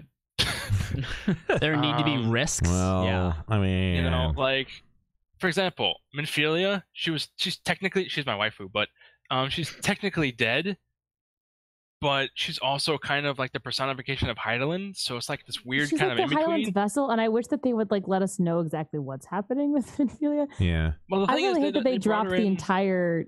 All the worlds are falling into darkness, so go worry about one country. Like yeah, like they brought her in like what was it last expansion, the end of last expansion, yeah, during Heaven's expansion, something like this. And we haven't seen her ever since. There hasn't been a real. It really feels like that entire storyline should have been what they did when the game was on its way out. I feel like they're like, hey, there are like 7 worlds in the source world, and they're all dying, and it's all a horrible, horrible mess. But by the way, let's just forget about that and go worry about one country that's under imperial occupation. Yeah, I think this expansion was kind of, unfortunately, a bit lackluster in that regard. Oh yeah, totally. In every regard. Yeah, really, in every respect. Well, the thing is, like my friend was like, he played World of Warcraft together, and we were like, oh, maybe this will be like the best expansion, like what Wrath of the Lich King was in World of Warcraft, and I think we were wrong about that. Yeah, no, I definitely think out of all of the expansions that this has been the most difficult to get to the other side of. This expansion has had some good solo trials, I feel like. But from a mechanical perspective, really, is that what you want out of your MMO? Good solo fucking trials, really? Right. So that's why I'm just kind of trying to figure where there was so much potential in the storytelling, but it just was so disconnected, and I feel like they really need better cohesion on the dev side for the next expansion. I mean, listen, if we know anything definitively about Square Enix at this moment in 2018, it's that their development overall is deeply troubled. I mean, with Hajime Tabata leaving the company, and $33 million loss. Yeah, canceling 3/4 of the second season for FF15.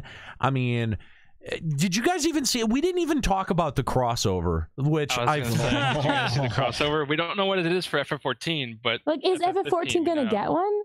Who cares? I mean, if they don't, I would not be surprised. They'll probably announce it at FanFest. But they need something to hype us up. That fucking trailer that they showed off for FF14 and 15 was just so terrible. It's kind of I think it actually looks kind of good.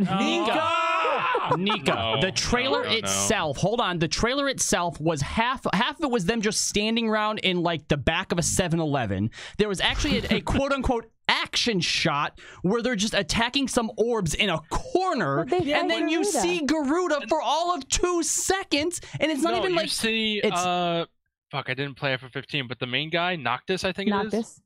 He's literally in that scene where he fights Garuda, like for a couple of seconds. He is a cat boy. Yeah, he's a male cat girl. They can get outfits. Noctis is getting the Mikote, Gladio's getting Rogadin, Nika. Ignis is getting Elazin, and Prompto's getting the Hero. It feels like I'm dying. That trailer looked like it was made by a high school media team. It was terrible in every respect, Nika. That does not mean that the actual gameplay is going to suck. It will, but that's not what the trailer says. But that trailer itself, the way that was put together and constructed, Nika, that fucking sucked. I wanted to punch that cat girl in the face so hard. I'm actually wondering more why they chose a generic cat girl warrior of light instead of using Derplander or Y'shtola.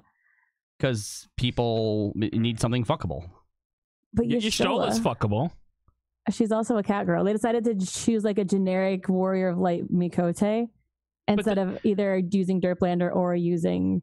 But then how would you ever make sense of having Y'shtola in 14 go to 15? That doesn't make any sense. She can ether travel, and it made sense. But when would she ever in 14's lore? So when would she ever do that in the 14 story? When would Shantoto have done that during 11 story? There was no time for that. What he's trying to say is when Y'shtola was gone because she was quote unquote in the ether, she could have used that as when she went to 15. Yeah, it could have easily just been like her consciousness being projected to another realm as well. But they decided to use some Star Wars random... Episode 8. I don't know, I don't think she's capable of astral projection. Probably not, but I still feel like there was a way that they could have found to use a character from. But the point is, Nika, 14. They fucking don't because their development is crap. It's just kind of weird that I'm just more concerned about Square-Enix. I feel like why Square-Enix now? Are you okay? You should be. you really. Really should be. I want to validate. I want to validate every iota of that fear. You really should be concerned. Here's the reason why you should worry about 15 is now being canceled. Everything in the future, they're like, hey, but let's still hype it up by doing a 14 crossover. Except, when the game was actually launched, we couldn't get a crossover. So it doesn't make Square sense. Enix is dying because Square Enix can't execute anything properly. Here's the reason. I'm convinced. If Square Enix had any sense at all, they would just copy Smash Brothers using all of their characters instead of making another terrible Dissidia game. But Yuna's coming to NT Dissidia. And I saw that like Xbox or something, someone's getting it for free, I think. Yeah, I guess. Yeah. I don't know. Anyway, let you guys go. Anyway, Yimmerin, thanks for the call, man. We appreciate it. Thank you for having me on. Congratulations, guys. Thanks. Appreciate it. Have a good one. If you want to give Limit Break Radio a call because it's your last opportunity, Limit Break Radio on Skype, 810-515-8715, limitbreakradio.com/Discord. Let's take one more call and then we'll do a little bit of Juxtober, okay? All right, let's talk to Marcus Kyler of Diabolos. What's going on, Marcus? Marcus, you're muted. Marcus, unmute yourself, Marcus. Marcus, you are muted, sir. Blend in with the humans, Marcus. Yep, screw it. We're going to Juxtober a little bit earlier than I thought. Marcus, hang on the line if you still want to give us, talk to us afterwards. But let's do a little bit of Juxtober. Because, every year the 1 year that we did this, the way that we decided to wrap it up, because this is the way that they would do it on the actual Juxtober on Opie and Anthony, is they would end Juxtober by Juxtobering themselves. An earlier episode in their canon, they would drag out from the archives and put themselves through the same treatment that they put all the other shows. Drag themselves across the coals. That's right. So... what episode did we decide to do of our own work? We're doing episode number 13, titled Bullseye, from the Final Fantasy XI era. 1.0 LBR. 1.0 LBR. And Why 13? Why unlucky number 13? Why? Because this is the debut of everyone's favorite character. No, I was on the first episode. Yeah, I was there all the way from the And start. I wasn't there till later, so... You're no one's favorite. None of you are the favorite. Oh, Irufalian? I mean, I wouldn't call him a favorite, but I guess he came in later.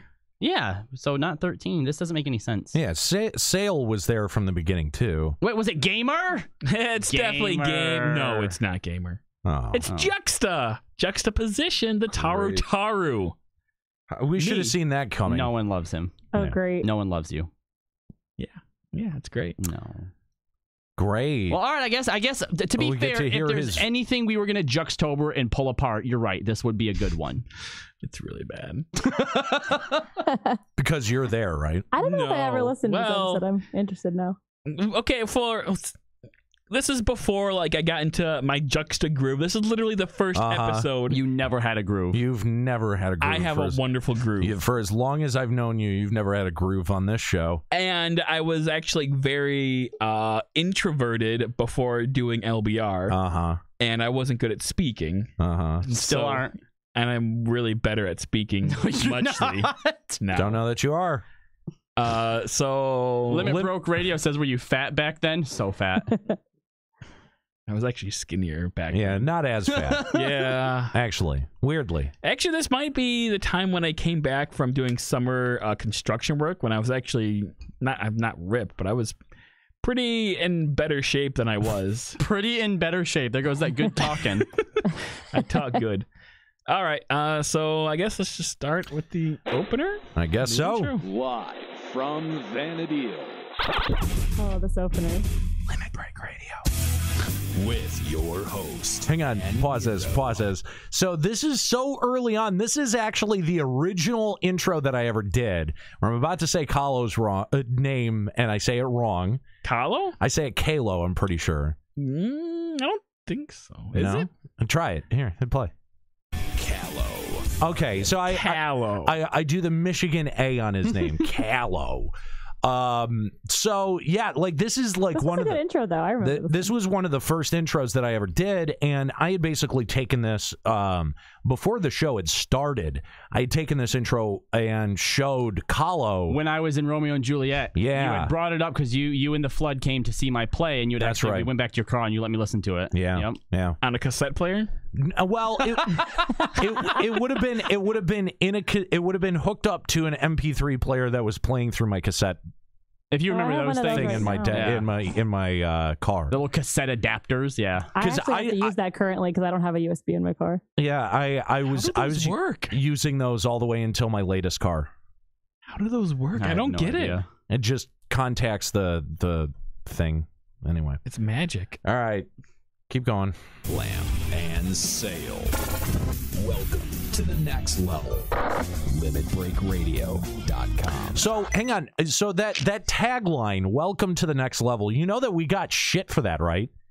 Why? Why? Well, because apparently there was like some sort of guild selling site that was like their tagline was like "you just leveled up" or something like that. It was so like we got shit for using a generic gaming term that some other fucking people had used. No, people accused us of being a part of that website. But we weren't. But welcome to the next level. I feel like that's so different than like you leveled up. Yeah. Oh, I know. I know. But I mean, like, this is back when the internet was young and people were dumb. Do you remember? Yeah, like, do you remember the weird amounts of drama that used to come along with FF11? Like, you can lump this in there. Jesus. Yeah. I mean, yeah. I mean, by this same token, people should have got after Pet Food Alpha for like teaming up with Petco or something.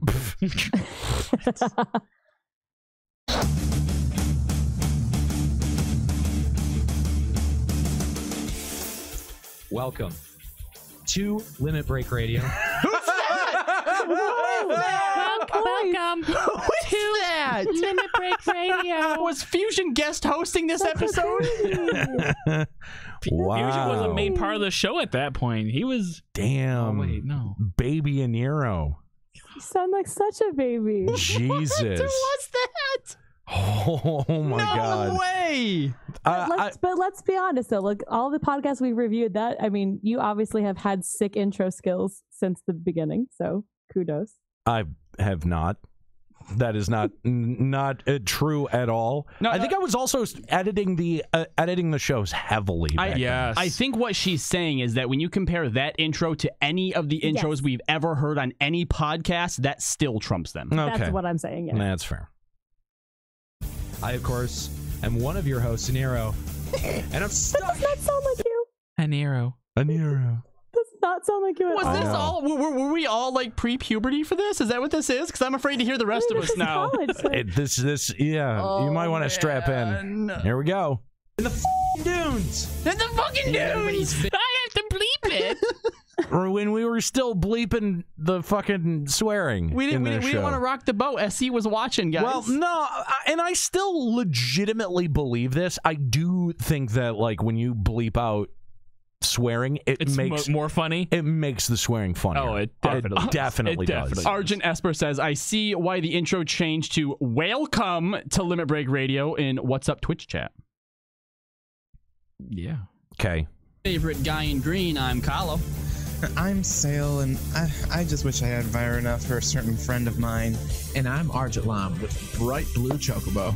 Joining us this week. Argent. Excuse me, Argit Lame. Argit Lam. Argit Lame. Okay, keep it going. From the ferry server, it's Lariel. Lariel, welcome to the show. Thanks, guys. Glad to be here. Lloyd says you sound like Batman before his parents were killed. Oh my God. On Limit Break Radio, I know you've been real active in the forum at our site. Let's get to know you a little bit better. Why don't you tell us a little bit more about yourself? Sure. I am in the ferry server. I do have 3 jobs at 75. Man, that music is competing with his. That's super loud. Yeah, super loud. What are you doing? It is low-level audiomancer, man. Yeah. This is before I learned all of my tricks. And Ranger. Wow, very nice combination. Very diverse. Yeah, it is very diverse. Meriting must be fun for you. It has its highs and lows. I'm sure it does. I want to see if I can even get to that pitch in my voice. Like, here, play something where I can try to mimic it. That you're rank 10 in all 3 nations. That you're rank 10 in all 3 nations. Like, how I must have been smiling a lot. You sound very different. I sound so different. How different you sound. It almost sounds like a different human being. No, honest to God, like if you had just played that for me, I'd be like, no, someone's impersonating him. Like, this is not. Like, Kylo sounds the same. You do not. No. Not even not at close, all. Man. Not at all. Now that's very impressive, considering that I can't find 5 other people to come do the Minotaur with me. Well, you have one coming your way eventually. Yeah, eventually, but eventually. That means getting Tommy's first, and that'll be hell. That means good luck for you. You're on your own. Speaking of Zillar and Promathia, how are you coming along in those missions? I actually have completed both expansions and the post-update expansion to connect them both, which is ending with Apocalypse. Pause this real quick. There's a lot of like low, like bass. Someone's like moving or something. Like there's a lot of background noise that I'm hearing. Well, this was in the basement of Merrill. It was. Everything was on the table. So everyone was moving upstairs. Yeah. That's true. Too. That's true. Mm-hmm. Yeah. I mean, you complained about people running the AC upstairs. Like, this is people, like, stomping around. Being college kids. Yeah, and I'm pretty sure that okay, so this would have been on probably the first condenser mic that I ever owned. Pasokon even says, I can't even tell that's a Nero. It's weird. I can't even tell that that's me. Would it be? Do you think you were maybe doing your like your mic or the way you were editing it? Maybe did that? No, I don't think it would have been the editing. If anything, it would have been the processing or the microphone. Because you've always had a different mic from us, haven't you? Yeah. Back then, you were using a way different microphone. I was using that blue microphone that's in there. I got that. I think that I got that at Christmas. So I think it was even before that, and it was. The microphone that you ended up using for a while that I got Ira Glass to sign. Mm-hmm. Because I remember, like hooking yours up was like, way, way different. Man, that is crazy. Yeah. So I think I was using it was like an MXL something or other. And that's not a good microphone for my voice at all. But that voice doesn't even sound like my voice. Mm-mm. Oh, what did you do? Don't worry about it. What did you do? I opened it in VLC. Oh, okay. You didn't lose our place, though, right? I totally did. Oh, you dick. Just kidding. Relax. You think I'm new at this? Yeah, I'm not. kinda. I know exactly what I'm doing. I mean, like just for comparison, right? Let me find something from high school that I know is legitimately from high school. I'm gonna put it over so you can play it. You know what I really hate is how in Windows they have that navigation click. You can't mute it. You can mute it. You have to like go into your system settings and delete it. Oh, I hate that so much. Yeah. It is. It's pretty terrible. It's going to take me a minute to find something, so go ahead and keep going. Wow. Damn. You must have really cool friends. Actually, no. I just use all the resources that are available to gather people to my disposal. Wow, that's really amazing, because like every time I end up shouting for something, and nothing ever happens. Nothing ever happens ever. Even when I try to get LS members together to try We're to like do sipping something. helium before the show or something, right? Oh my god! I can hear your inflections on some words, but that's about it, though. Pitch is completely off. And so, I just as a basis for comparison, I found an air check from high school that I did, and I placed it on your hard drive in the radio folder. Okay. It's on the second hard drive in the radio folder. D? Yeah. In the radio folder. Yeah. There's not a radio folder. Storage D? Yeah. Is it the folder's called radio? Yeah. Not called refresh? No. It's not. Oh my god. It's totally not there. It's gonna be there, and you're gonna look like a fool. You're in it. Final. Fine. The one called Final. Oh, well, I'm in storage D. That's not a folder. You're a fucking idiot. You told me to look for the radio folder. You're a fucking idiot. Play Final.mp3. This is Adrenaline with Nate and Kevin. Modern Rock. Now, that's not me. Obviously. Hang on. That's not me. Obviously. That's a guy by the name of Mike Gagliano, who was the voice of WRAF for a while. He did some of the voicing for our early production. Anyway, go ahead. WMHW. 91.5 WMHW. I sound normal there. Yeah, you sounded more deeper than before. Yeah, and this was definitely recorded before. Were you trying to do like your like a radio voice here? No, I don't think so. I think it's you know what I think it's got to be? I think it's got to be the mic. Has to be. It's got to be the mic. I think you're just really happy to talk about Final Fantasy XI, and so you're just constantly smiling. I don't know. You still sounded a little different there, but that wasn't enough. Keep it playing. Consume with Tune On Am I Bound. Before that, it was Amoebix with Sanctuary. Is that all you? We're watching way too much TV. Yeah, way too much. And that's bad because it hurts your eyes. TV sucks. Now, here still sounds high to me though. Here is no. It's a little bit higher. Here's the main difference. Okay, that was in an actual radio studio, real microphones. It's got to be the fucking microphone. The microphones combined with where we were recording. Where we were recording, yeah. Mm-hmm. Yeah. And the fact that you're like a million years younger, but yeah. Well, I mean, obviously from no, then, but I mean, again, what you just heard was from like a year or two before I started Limit Break Radio. Right, but you still don't sound like you to me in that. Oh no, I sound more like myself there. More so, but even still, if you had just played this for me and I had no idea that it was you, I probably would not have been like, oh yeah, that's a Nero. I don't think I could have told if you hadn't told me ahead of time. You're also dumb though. Yeah. He's got a point. It's not your fault, Nika. You're a woman. Some of the stuff comes across to my end really muffled and it's hard to hear. All right, well, we're going to skip ahead to the first segment. Yeah, go ahead. I've been doing a little bit of charity around the Link shell, and that's actually outweighed my own personal update. Selfish desires. I've been helping a particular noob through the advanced jobs of the game the past couple days, so... Hey, I do a good jobby wobby. Oh, no. Oh, no. Oh, God. I forgot about the Taru speak. How? To be fair... How did you forget about the Taru speak? Because I forgot about it halfway through the show. I do it like twice, and that's it. All right. A little explanation on our part. I'm sure that most people now are thinking that this is the voice of Wally.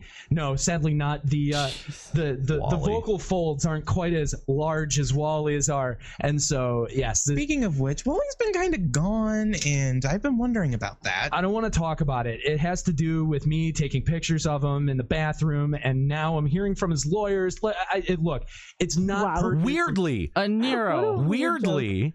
That bit is pretty much the same bit that got Opie fired like 13 years later from Sirius XM.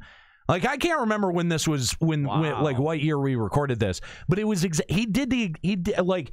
First of all, the Wally bit never actually happened. Wally was not a real. He was a real person. He was a real person, but he never shared actual physical space with us. Never. And basically, we had the idea to take actual pictures in the bathroom of nobody in the bathroom, and then like photoshopping Gulka feet with a subligar around its ankle, like underneath the toilet stall, right?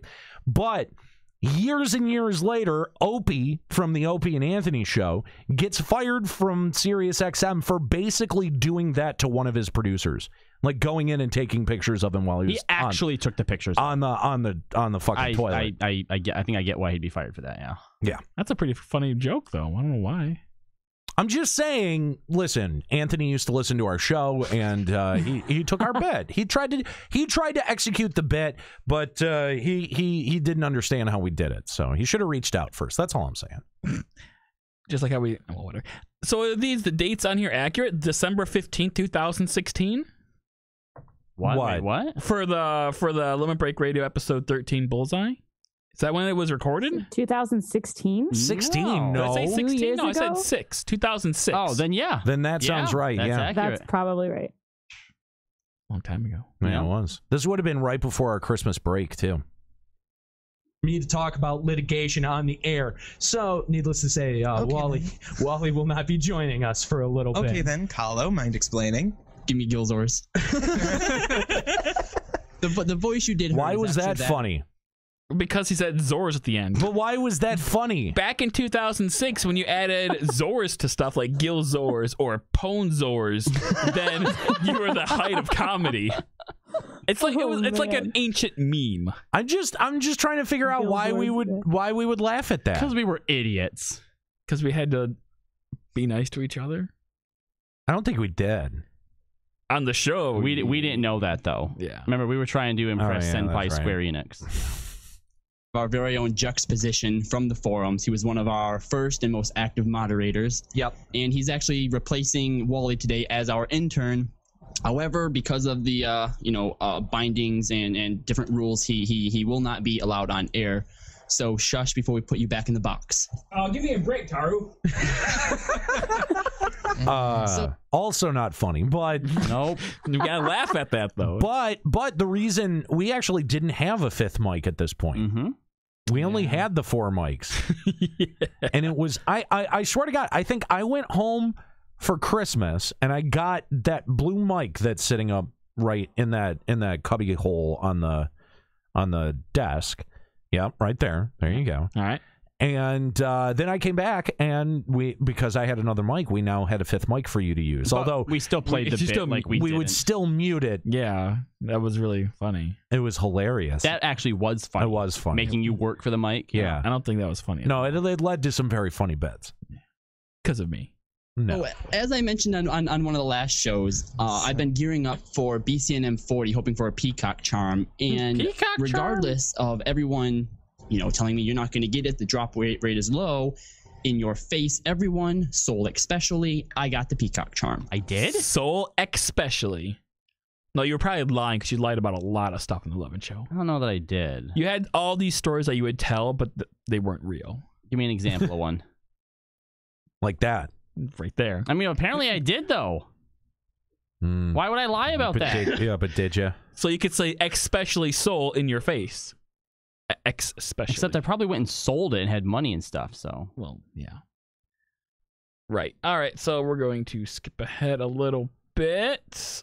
Here we go. General overview of the Ranger job to start off with then. Well, Ranger is a little bit rock and roll, a little bit country. Oh no, L'Oreal, why did you do that? We laughed at it, man. We laughed at it. This is a good joke. This was. Do we laugh really hard? Okay, well, we don't really dwell too much on it. Depending on who you got playing it. Now, wait, can I just ask you to clarify? You just compare. Can we put Juxta back in the box and seal it? There's not a big enough. Can we put Juxta back in the box and seal it? There's not enough big enough box to container me. I don't know if you get one of you know some people have the giant freezers out in the garage or like out in the back, like the really big ones. Those could fit you. Who puts freezers in the back, like in the yard? No, not out in the backyard. Oh. Well, you lived in the city. We used to like slaughter cows and stuff, and you needed places to put those. So if they can fit a cow, if you're slaughter cows in the city? No, I said you guys live in the city. I lived out in the country. We would slaughter cows. We would need a place to keep them. Yeah, they probably had a deep freeze. Exactly. Yeah. So if it can fit a cow, it can fit you. How many bodies could you fit in there? Are they cut up his size bodies? I mean, no, just like average. 5 or 6, maybe. Asking for a friend. 5 or 6. Okay. Obviously more if you cut them up right. Nice. You can fit 5 or 6 bodies in a freezer? In a deep freezer, yeah.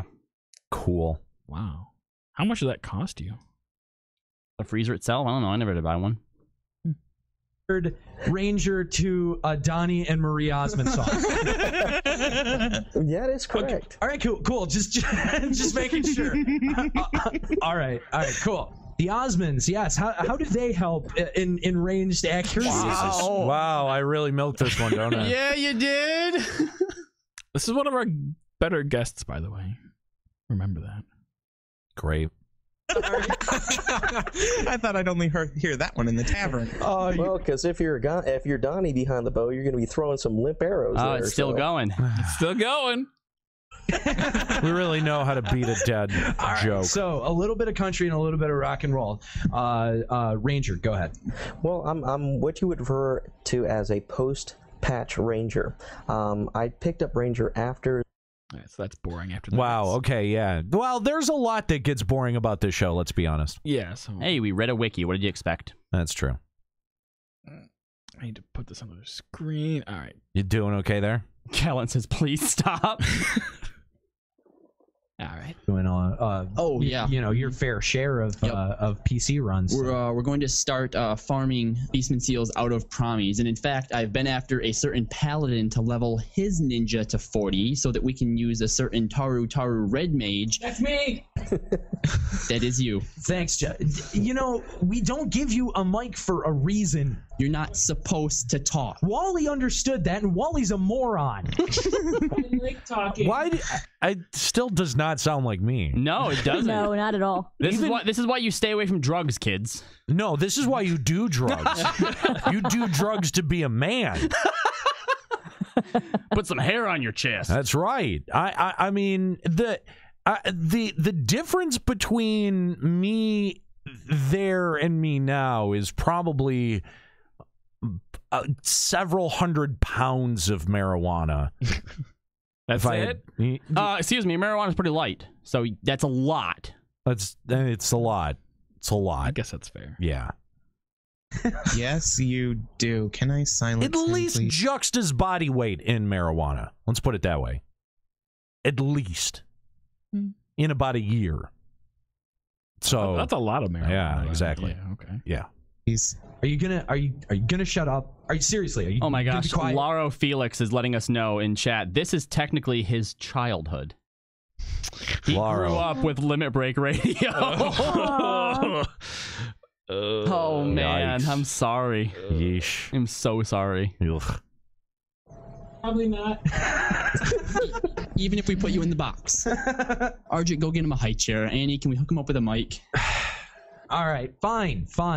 All right, get him a mic. We found a box in the corner for him to sit on. Okay, so now that you've bullied your way onto the show because you won't shut the hell up, I present Juxtaposition for everyone to laugh at. Hey guys. By the way, just so everyone knows, there was like 20-ish minutes between that first clip and the clip we're currently on. Yeah. And I had made no outburst that entire time because I didn't know what to say. Because at the time I was only a level 30 red mage, and I hadn't actually like played the game enough to understand what the hell you guys are talking about. Right. Guys, how's it going? I like talking. My red mage is 30. Okay, so way to go. All right, so Ranger has been around for quite a while. It's definitely a very popular job, and for very good reason too. All right, and it gets boring. Yeah, talk about sounds like it. That's all you had to. That's all I had to add. Great. That was me bullying you to get on the show. Quote unquote bullying. There was dude. There's so much like low end noise in there that I want to go in and fix. Maybe that has a reason. Like maybe we had a lot of low end noise, and that's why I sound so weird. Pasokhan says 12 years, nothing has fucking changed. Pretty much. I think a lot has changed, actually. Nero's voice has changed. Okay. Respond to one of our emails. Okay, so this is from Refried Chicken from Odin. He says, "For my Refried Chicken, we're not here to judge." That's his name. That's his name. I've actually seen him around. I think I might have did promies with him actually. Really? I don't remember. Is he a Gulka? Please tell me he's a Gulka. No, Oh, wow. Way to be a racist there. Wow. Yeah, kind of. Look at that, the race car. You are a bigot. Yeah, it's still funny. It's still funny. I don't know. I don't remember these things. I'm sorry. With a name like Refried Chicken, you better be a Gulka. Yeah. Not letting that one go. Hey, this is classic LBR. When you get a joke, you fucking ride that shit for 5 minutes. That's right. Ass box it up. God damn, I was a terrible person. I am a terrible person. Okay, there you go. Terrible in different ways. So our friend Refried Chicken says, "From my point of view, blue is way overpowered. From 10 to 70." All right, that guy's boring. And Wow. We're gonna move past that. Jesus. Why did people listen to us back then? I don't know. And this has got to be like 5 hours worth of a fucking show, too. 5 hours of recording. You know how long this show is? 1 hour and 7 minutes. Wow. Jesus. You edited through 5 hours of recording. No, I mean, I'm pretty sure that I didn't shave it down from 5 hours to this. Because, I mean, we didn't always do those epic... That's true. No, it was probably more like 2 or 3. It was after we got a following and people were like, please just make more. And we were like, we can... Remember LBR in the go raw? longer. LBR in the raw. You just threw it out there. Exclusive for our Star Breakers. $5 on the forums, baby. Yup. And you could $5 listen to the uncut version. One-time payment. And people really liked it. Well, I mean, honestly, had we not done that experiment, I probably still would have edited the 14 show. But because of how much people said they liked the unedited version, and, you know, like, I actually learned that, like, just fucking do it. Like, whatever you do is the show. And, you know, like, if there's anything in there that, like, if there's a fuck up, like, acknowledge it and make fun of the person and move on. So Laro says, I was a Starbreaker. Lloyd said, I wanted to be a Starbreaker so bad. Lloyd, how old were you that you didn't have $5? He may have not had a credit card, or however we... I remember my roommate, she wanted to be a Starbreaker, but then couldn't until she could pay you guys in person at Extra Life in 2009. I remember during one of our little like live little things, because we had that set up in the corner during Extra Life, she walked over like on air and paid you the $5 and was like a live on air Starbreaker. That's hilarious. Okay, That's funny. Remember, this is 2006. Like, buying stuff online, it was pretty sketchy. Yeah, 13. That's he was 13. kind of true. Arjun Esper says, wow, you did Patreon before it was a thing.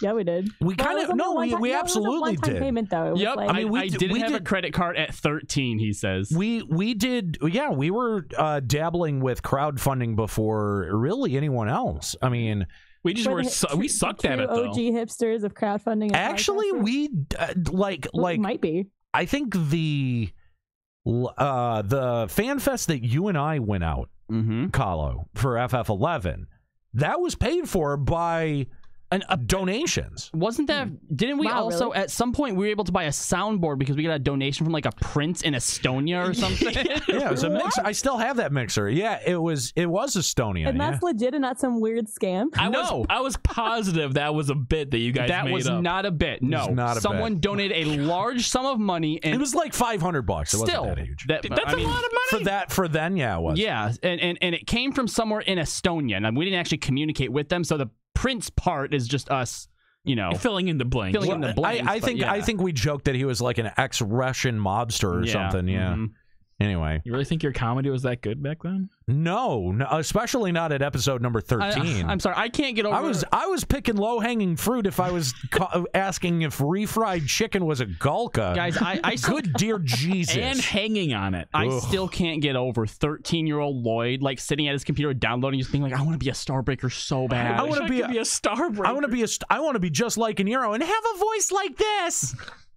Did you ever imagine, Lloyd, that here you'd be now, an actual intern on the show, Dying Podcast? He actually he told me in confidence a few weeks ago that being able to work with us is actually like a dream come true. I think I promised not to tell you guys that, but yeah, he's rip. He's super sad. He's a super sad individual. Wah, wah. But actually, have you but seen that's him? really cool to see how far He is super this ugly. has gone. Jesus. Oh, funny. No, it is really cool to know like, we that the warped show. some people's childhood. Yeah, that the show has been this meaningful to so many people. Like, that's crazy. To me, that's the craziest thing. All right, keep going. All right, so we're gonna go on to one of our more popular bits. Oh boy, Velux. So on to Adventure of the Week. That's right. We have another Great transition we've got going on there. Adventure of the Week. Hey, you know what? We still have amazing transitions. And you know what? Just so you know, there's probably like 3 or 4 emails between that I just glossed over. Thank you. You're welcome. Last one was from Velox, if you remember. I remember Velox. Yep, sure do. Didn't you do the Rogue's Den with him? Rogue's Den with Velox. Sure did. Oh, yeah. Adventure of the Week, you guys have really been throwing them in there now. We're getting almost double what we usually get. And instead of one, we're getting 2. Which is double. It is double, yes. Those 50 credit hours of... Well, but I mean, like, by episode 13, though, like the show had, like, ballooned. Had it? Yeah, like, and we were getting crazy amounts of emails and stuff like that. Remember, we had forums. We had a forum. We did. Yeah. That was really active. At one point, it was super active, yeah. You guys remember Angela Dark? I do. I'd rather not. Yeah. You guys are digital racists. I'm definitely... Fun fact. The Wheel of Racism? Wheel of Eorzean Racism, that was inspired by Angela Dark calling us digital racists. Aww. Yeah. Definitely grateful. So this week, the nomination comes from Gamina from the Midgar Stormer server, who has a 69 Dark and a 60 Thief. I would like to nominate Neresh from the Midgar Stormer server for Adventure of the Week. He's a 75 Paladin, and I'm nominating him because he's helped myself and many others through not only rank missions, but also ZM, COP, AF quests, weapon skill NMs, and nearly every aspect of the game. He's always willing to spend his time in game to help others and never complains or asks for any kind of reward. I can safely speak for the entire Ecliptic Howl Social Link Show when I say thank you, Neresh, for always being there for everyone. I'm sure that many others on the server outside the Link Show would agree. One particularly valiant example would be almost a year ago when he tanked a Promi run for 2 groups. This is our popular segment. The first party wiped on their first attempt, he pushed on and got them through the second attempt, and then helped the second party, meaning he had to climb back up the spire after the first fight so that he could tank again for the second group. Wow. Congratulations Nami. to our Adventure of the Week. So, Square over at Play Online has been releasing quite a bit of information regarding the upcoming update in December. The holiday update. Absolutely. God. Looking forward to it. We don't need to... So we thought we would talk about that a little bit. Starting with some of the new job adjustments. And first on the list is Paladin.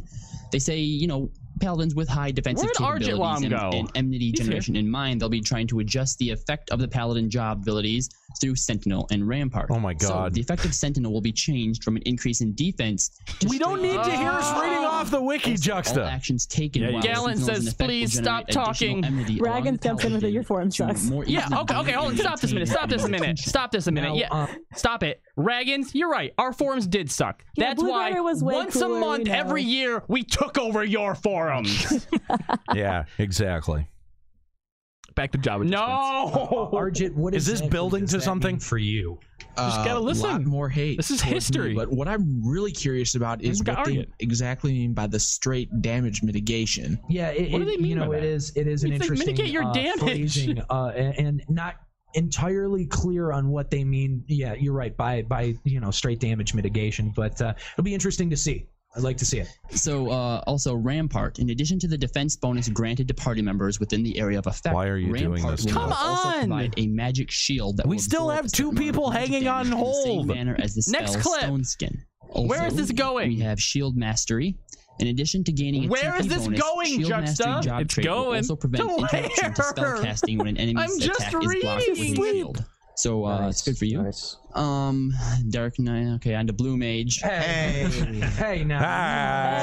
This is a really great update for us. It really is. Yeah, updates. it All right. really and I think that now you'll start to see Dark Knight seeing a lot, using a lot more absorbs. Hopefully. And the update that's coming is that the cast timers for absorb spells are being shortened from 4 seconds to 2 seconds, and that is a significant I do remember that change update, was pretty. especially when you Did you think use a about, lot more absorb damage spells? I modifiers did. for weapon Oh, skills. okay. For example, with Greatsword, the top You can two, stop this now. weapon skills that I would normally do. Oh my God. Isn't that such a great show? No. Man, I can see why so many people listen. I can see why so many people, when we revamped this show for FF14, was like, you should make it more like the 11th show. Why? The 11th show is better. This one makes me cry. Good. God. Fucking idiots. All right, skipping ahead past 10 minutes of potential Hold job on. adjustment. Veserin in the Jesus. chat said, man, this is causing me actual physical discomfort. Us too, man. Us too. All right. Forgot to give This is him the outro, so we're at an hour and good. 4 minutes. So let's Good. listen to us Thank fucking God. close this turkey out. a big shout out. So thanks a ton Do you mean to Turdkey? from the Titan server. If you see him, Yeah. great player. Pick him up. And I think that's it for this week. I'm Nero. Keep listening. And I'm Kahlo. I'm Sales, singing my own way to the Christmas carols. And I'm Arjitlam, running circles around Kala with my blue chocobo. I'm so fucking glad we don't do this anymore. So glad we don't do this anymore. I'm cringing so hard right now. And I'm Kahlo.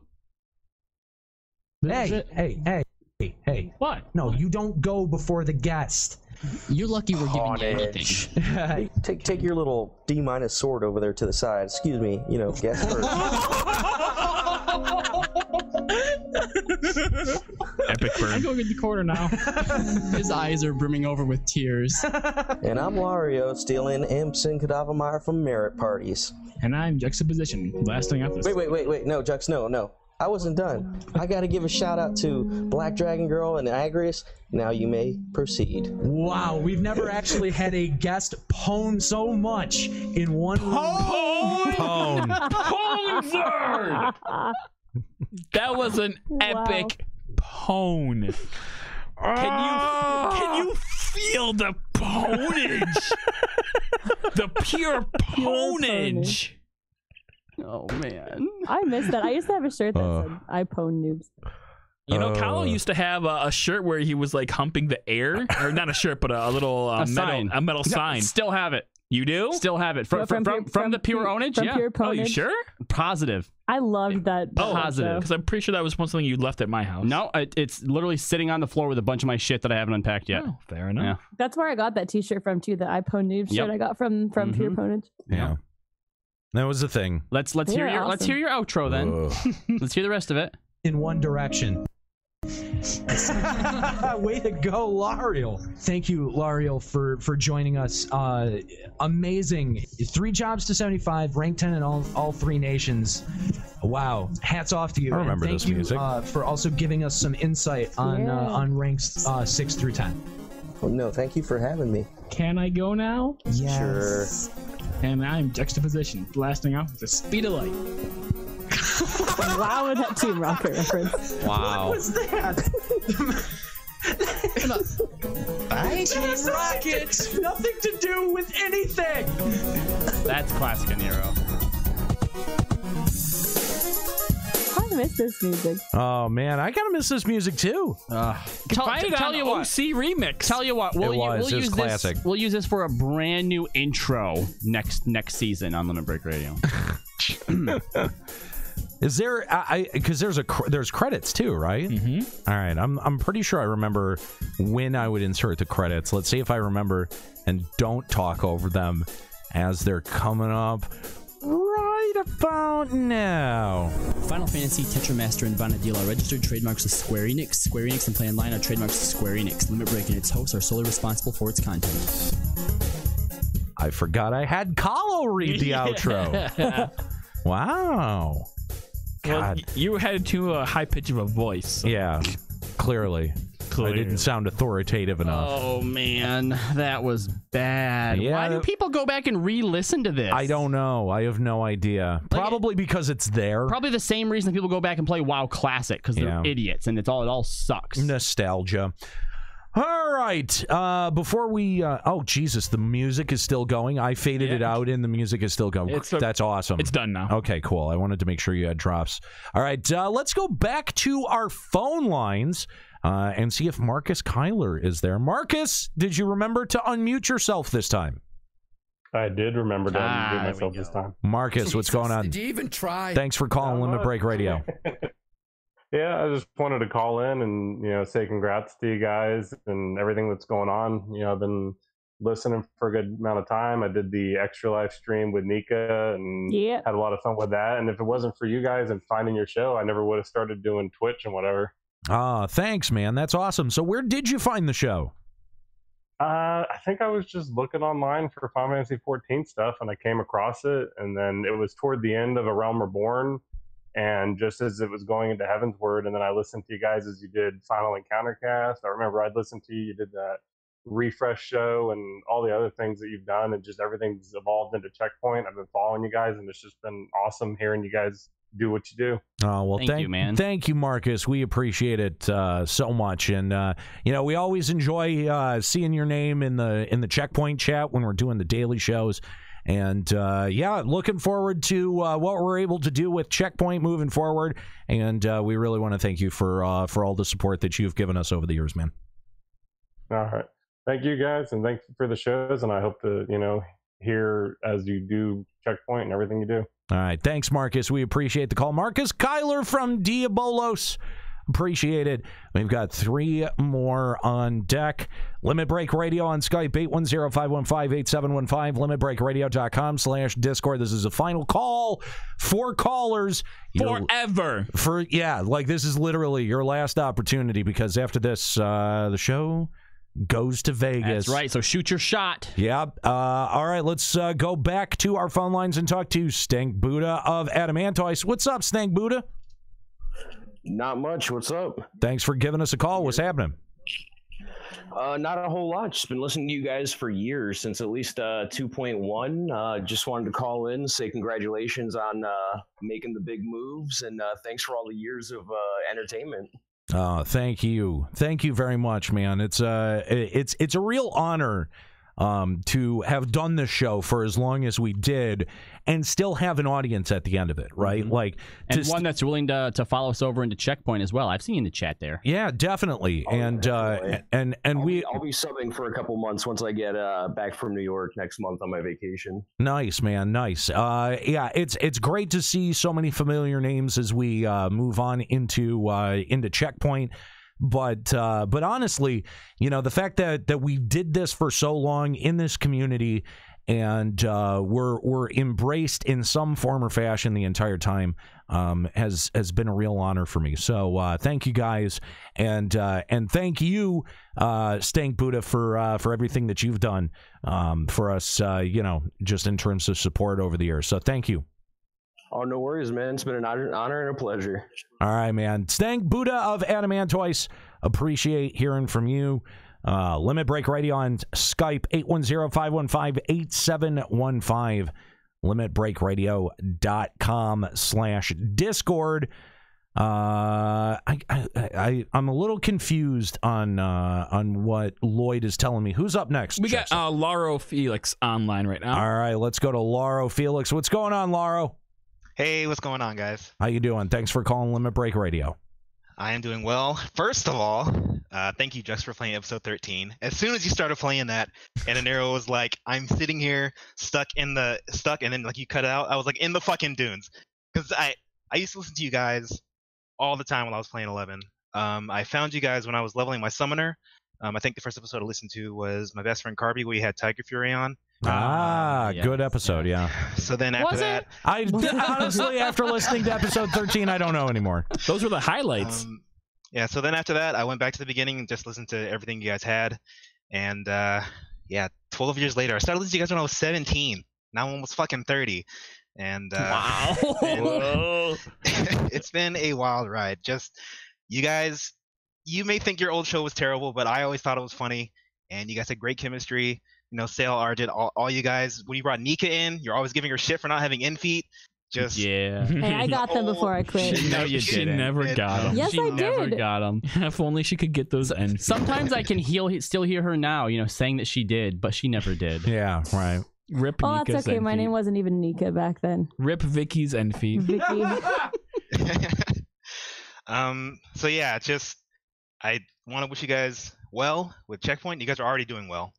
But I feel proud that you guys are able to move on and do what you want to do, even though I have nothing to do with it. Look. For anyone here in the chat or listening on the podcast, it doesn't matter if you once donated hundreds of dollars, a few dollars, or you just show up and watch the show. All of that does contribute to where we are now. So no, the fact that you've been listening to us since you were 17 years old. Like, that's absolutely insane. Have you been listening and following Checkpoint? Because I feel like I don't see you in the chat all that often. I'm not able to watch Checkpoint as much as I can come here on Sunday and watch LBR, but yeah, the times that I can, I'm there. But just you guys are doing great things, and I love you guys. And keep on doing. Don't cry. Don't cry. I won't cry. I won't cry. Cry. Just I'm sad that LBR is going away, but you guys now have Checkpoint, so I'll still get to hear you guys. That's right. That's right. Extremely gay vibe. And more often than just once a week too. Yeah. Yeah, every day, Monday through Friday. Right here at twitch.tv/checkpointxp. Lauro, man, thank you so much for the call. We appreciate hearing from you. Thanks for having me, guys.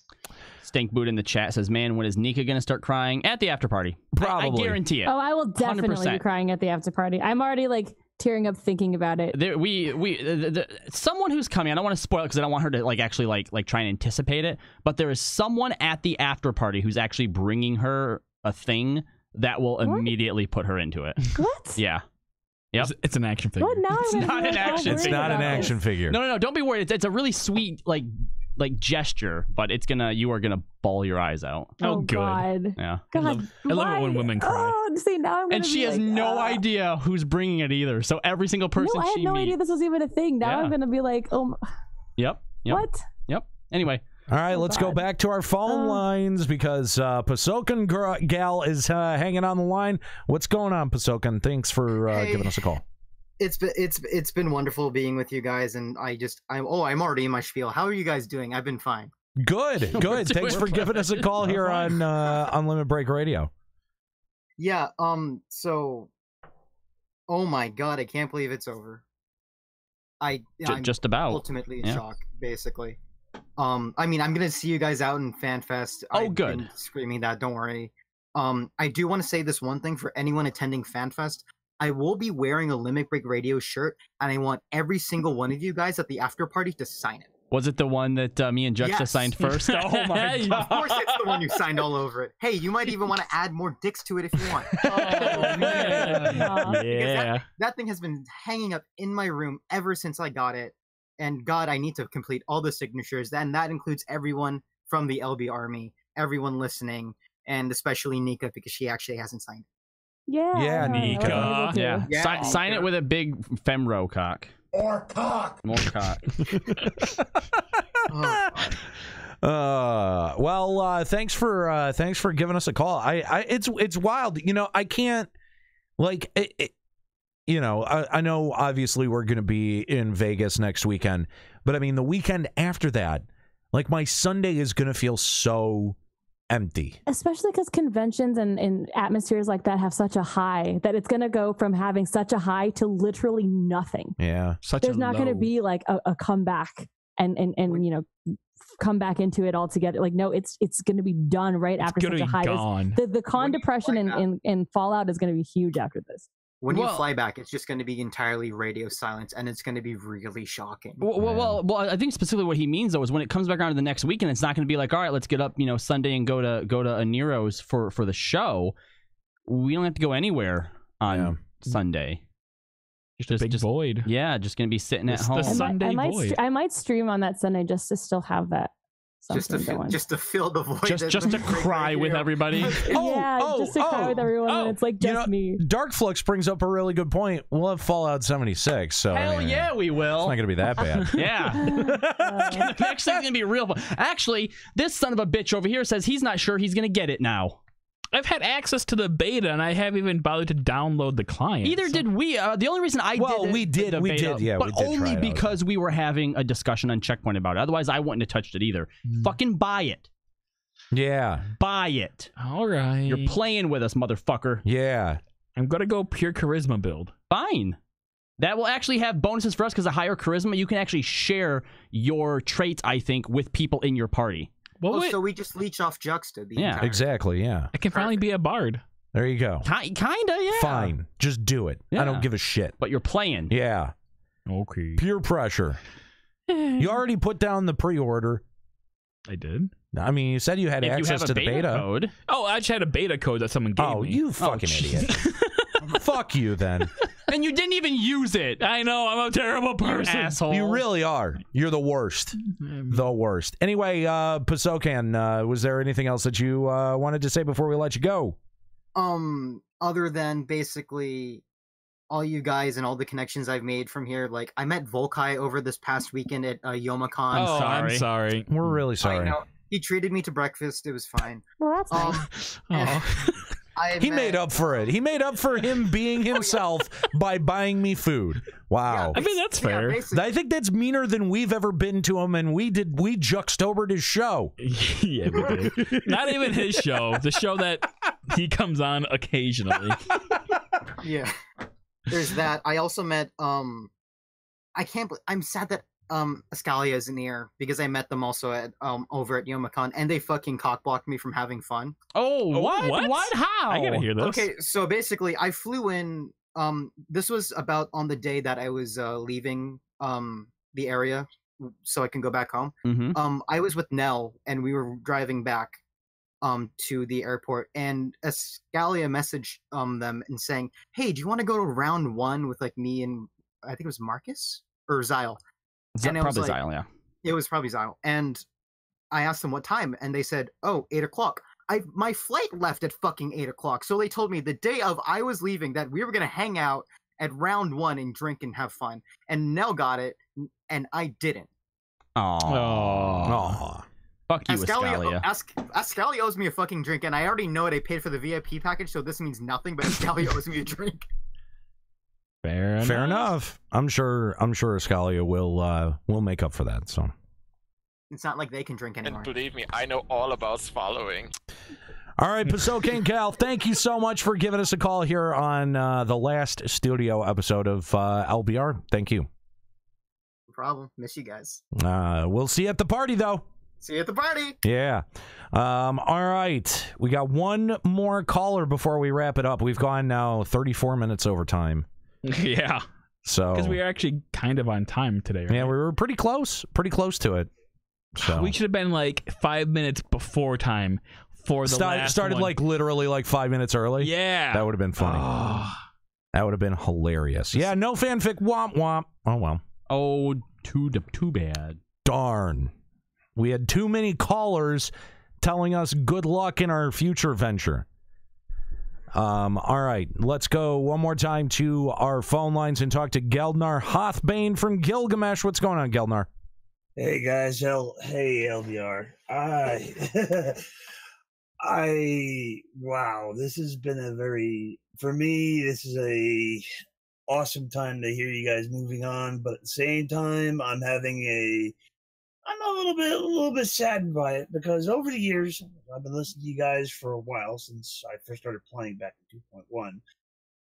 I kind of grabbed onto you guys, and you guys I might have not pulled the trigger of doing donations or anything else. I really wish I could go to Las Vegas to see you guys have your send off, but I'll say this: I might not have agreed with everything you guys have said over the years, but I respected it, and that's the best thing that can come off to me when it comes to LBR. A lot of things made me laugh my balls off. I'll say that for definite, but overall, you guys did a really awesome job. Thank you. Well, and I mean, that was, one of the core tenets of the show, is that you're not supposed to agree with everything that we say all the time.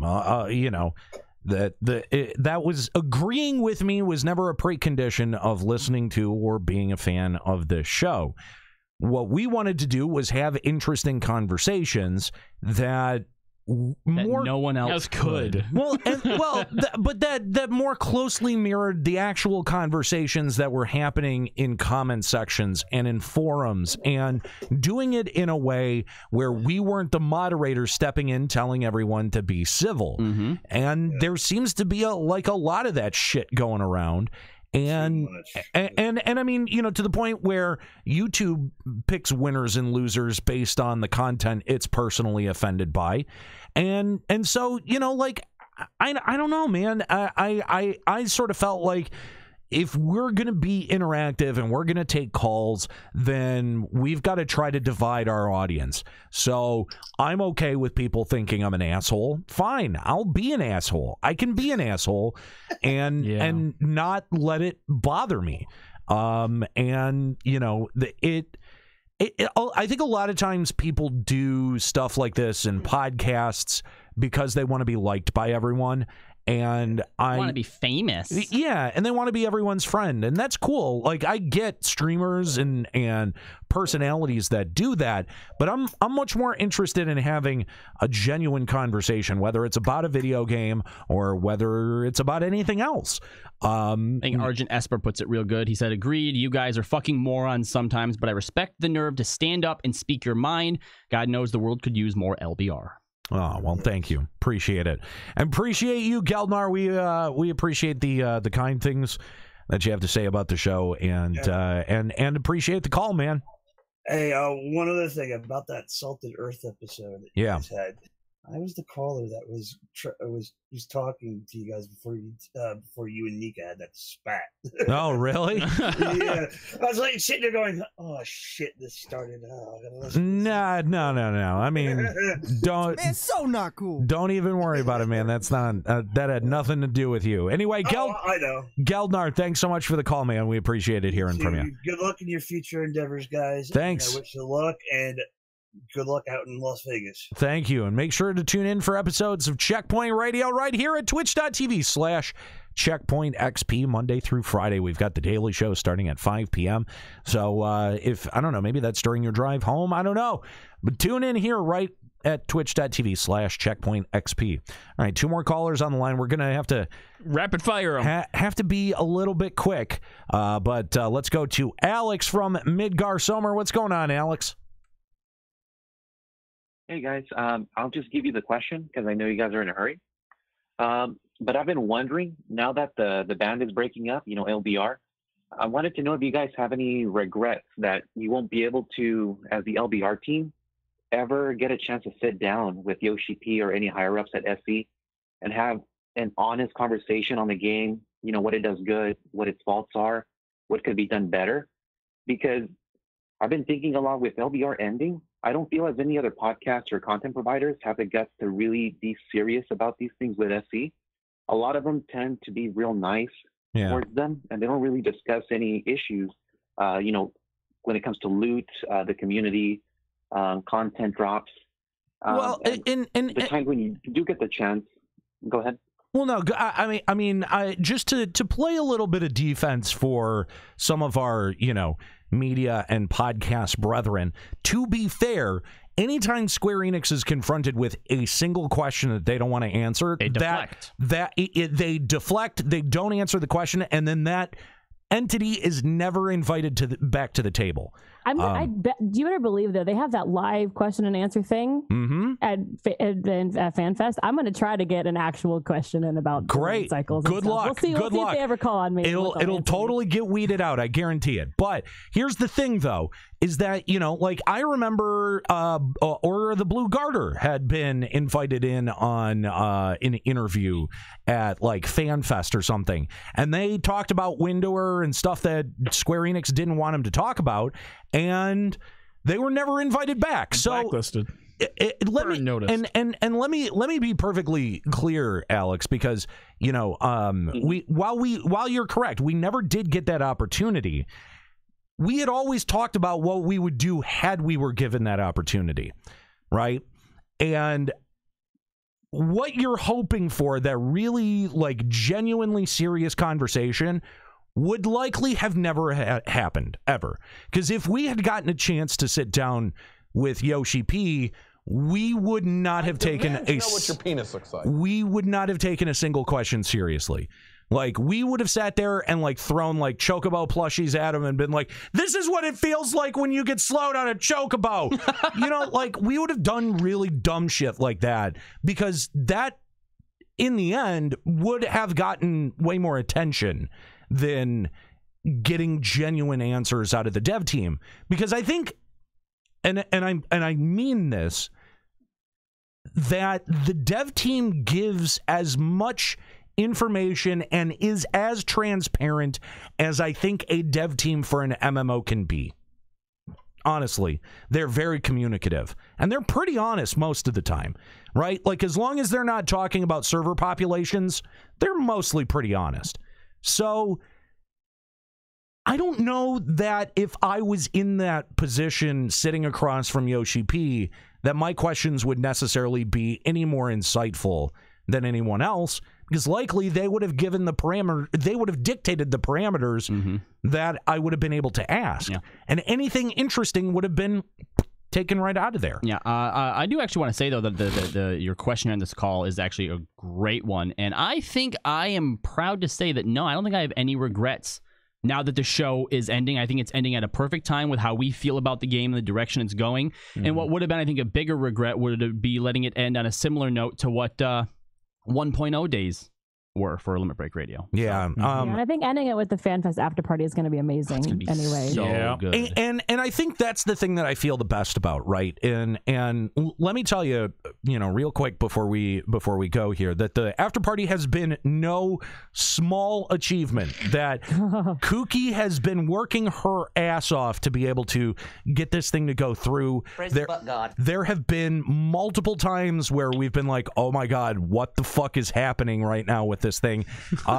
There was even a little bit of hiccup with the money that was owed to the venue and stuff like that, but we did get it all figured out.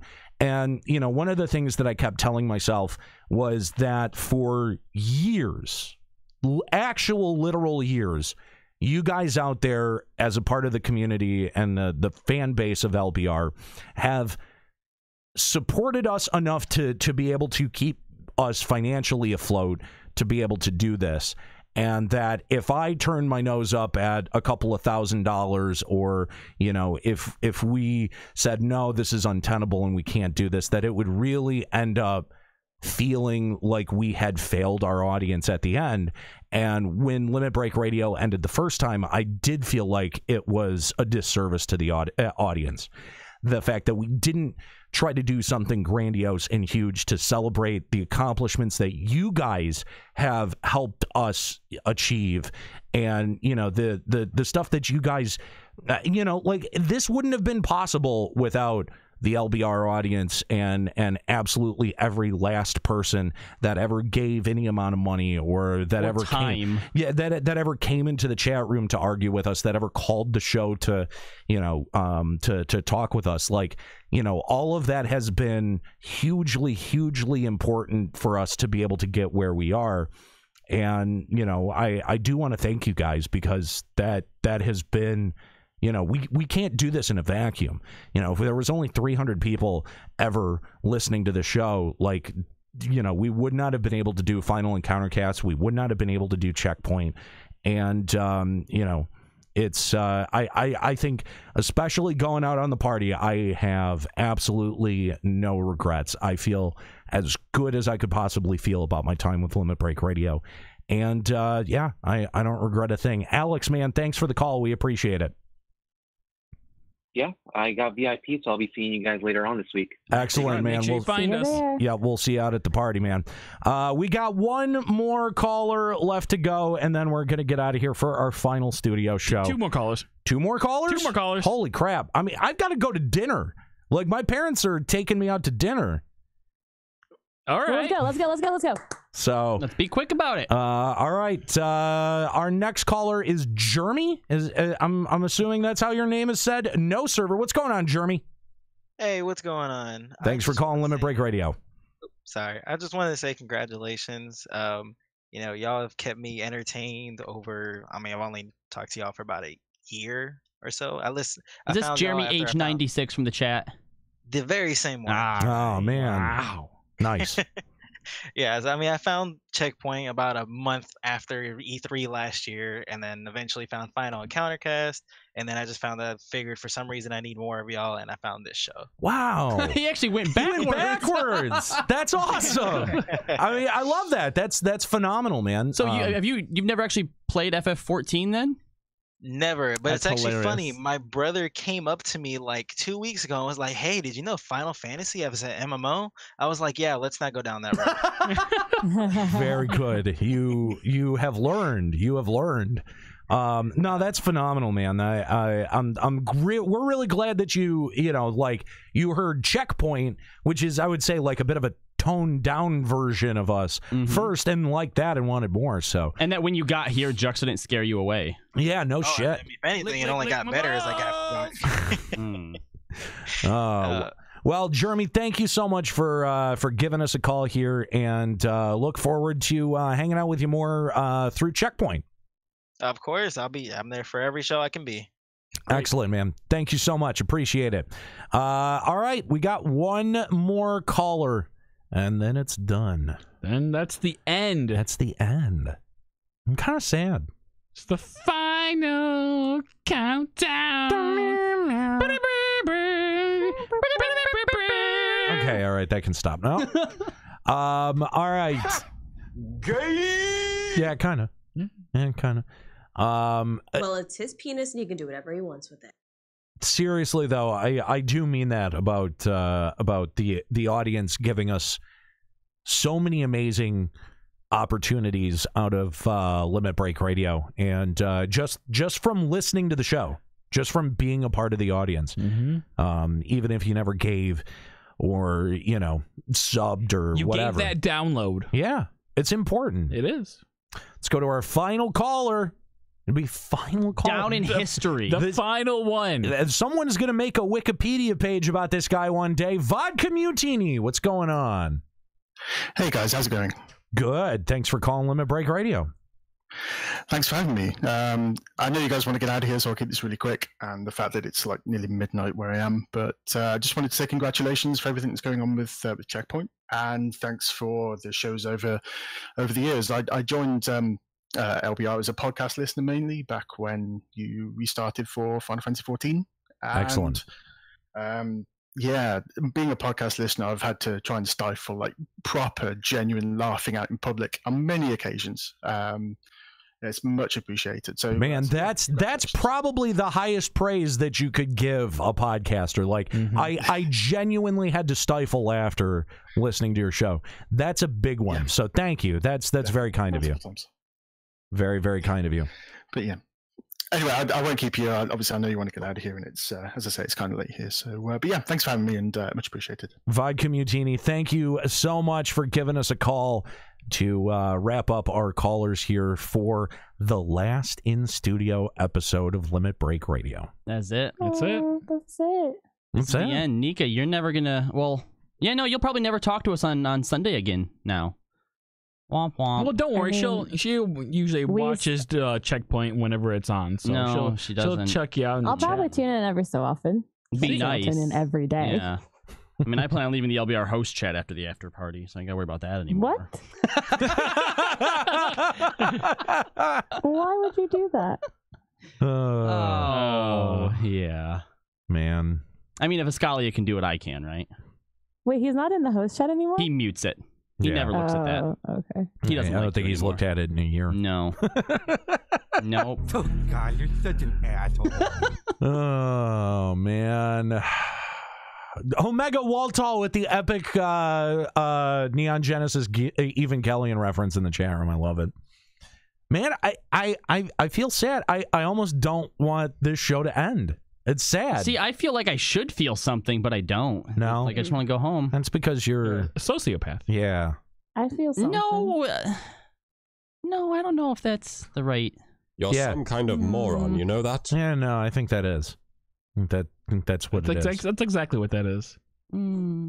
All right, guys, that's going to be it here for Limit Break Radio, our final studio episode. Make sure you join us for our for real final episode, which is going to be live from the esports arena right here at twitch.tv/checkpointxp on Friday, starting at around 8 p.m. Guys, we're really looking forward to seeing you all out at the party, and if you're going to be there, we're going to have a great time, man. Almost forgot to say oh messy rude Juxta Nika. We'll still be on Limit Break Radio's Twitch stream. Yeah, we've still got the Twitch channel. We'll be around. We're not completely gone. And they've got a few episodes of the limited engagement Limit Break Radio. Yes. Limited engagement. Limited engagement? Yeah. So limited series run episodes. Special edition. Collector's cut. Mini Maybe series. with real special guests. I don't know. Juxta's cut. Juxta's cut. Oh my. No. We're gonna you know what? I'm gonna hand that episode off to Juxter to edit, and that's what you guys are gonna have to deal with. Please don't. All right, guys, that's going to be it for Limit Break Radio. Thank you guys so much for everything over the years. It has been truly an honor of my career to broadcast for this community. I know that we give Square-Enix a lot of shit, but I also have to say a huge shout out and thank you to Square-Enix for giving us the latitude to do a show like this. I know that a lot of people get very salty at Square-Enix through this show, but you guys got to understand the way that they didn't shut us down is as important as what they, did for us as a company. So always remember that. Like, you need a permissive environment to do a show like this, and Square-Enix very much provided that, and they have to be thanked for that. All right, that's going to do it for the last in-studio episode of Limit Break Radio. For my crew, Nika Kyanian, Juxtaposition, Kalo Landis, and even though he's not here, Escalia Ryumasa, I'm an hero. Keep listening.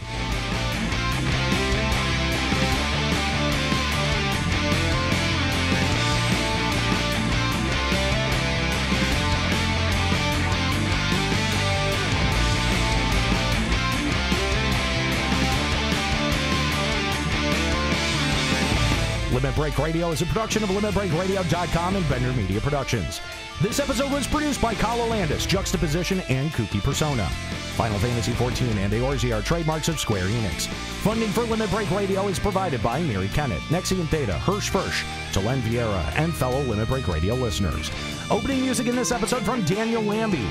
Listen to Man with the Machine Gun and other great tracks at Facebook.com/Daniel Lambie Metal Gamer. Closing music in this episode provided by Husky by the Geek. Listen to this and other great Final Fantasy XIV and video game rock covers and original music at Facebook.com/Husky by the Geek. in-game graphics for Limit Break Radio's Twitch stream are provided by Diamond Multimedia. Check out their line of AMD graphics cards and other hardware at diamondmm.com. Limit Break Radio and its hosts are solely responsible for its content.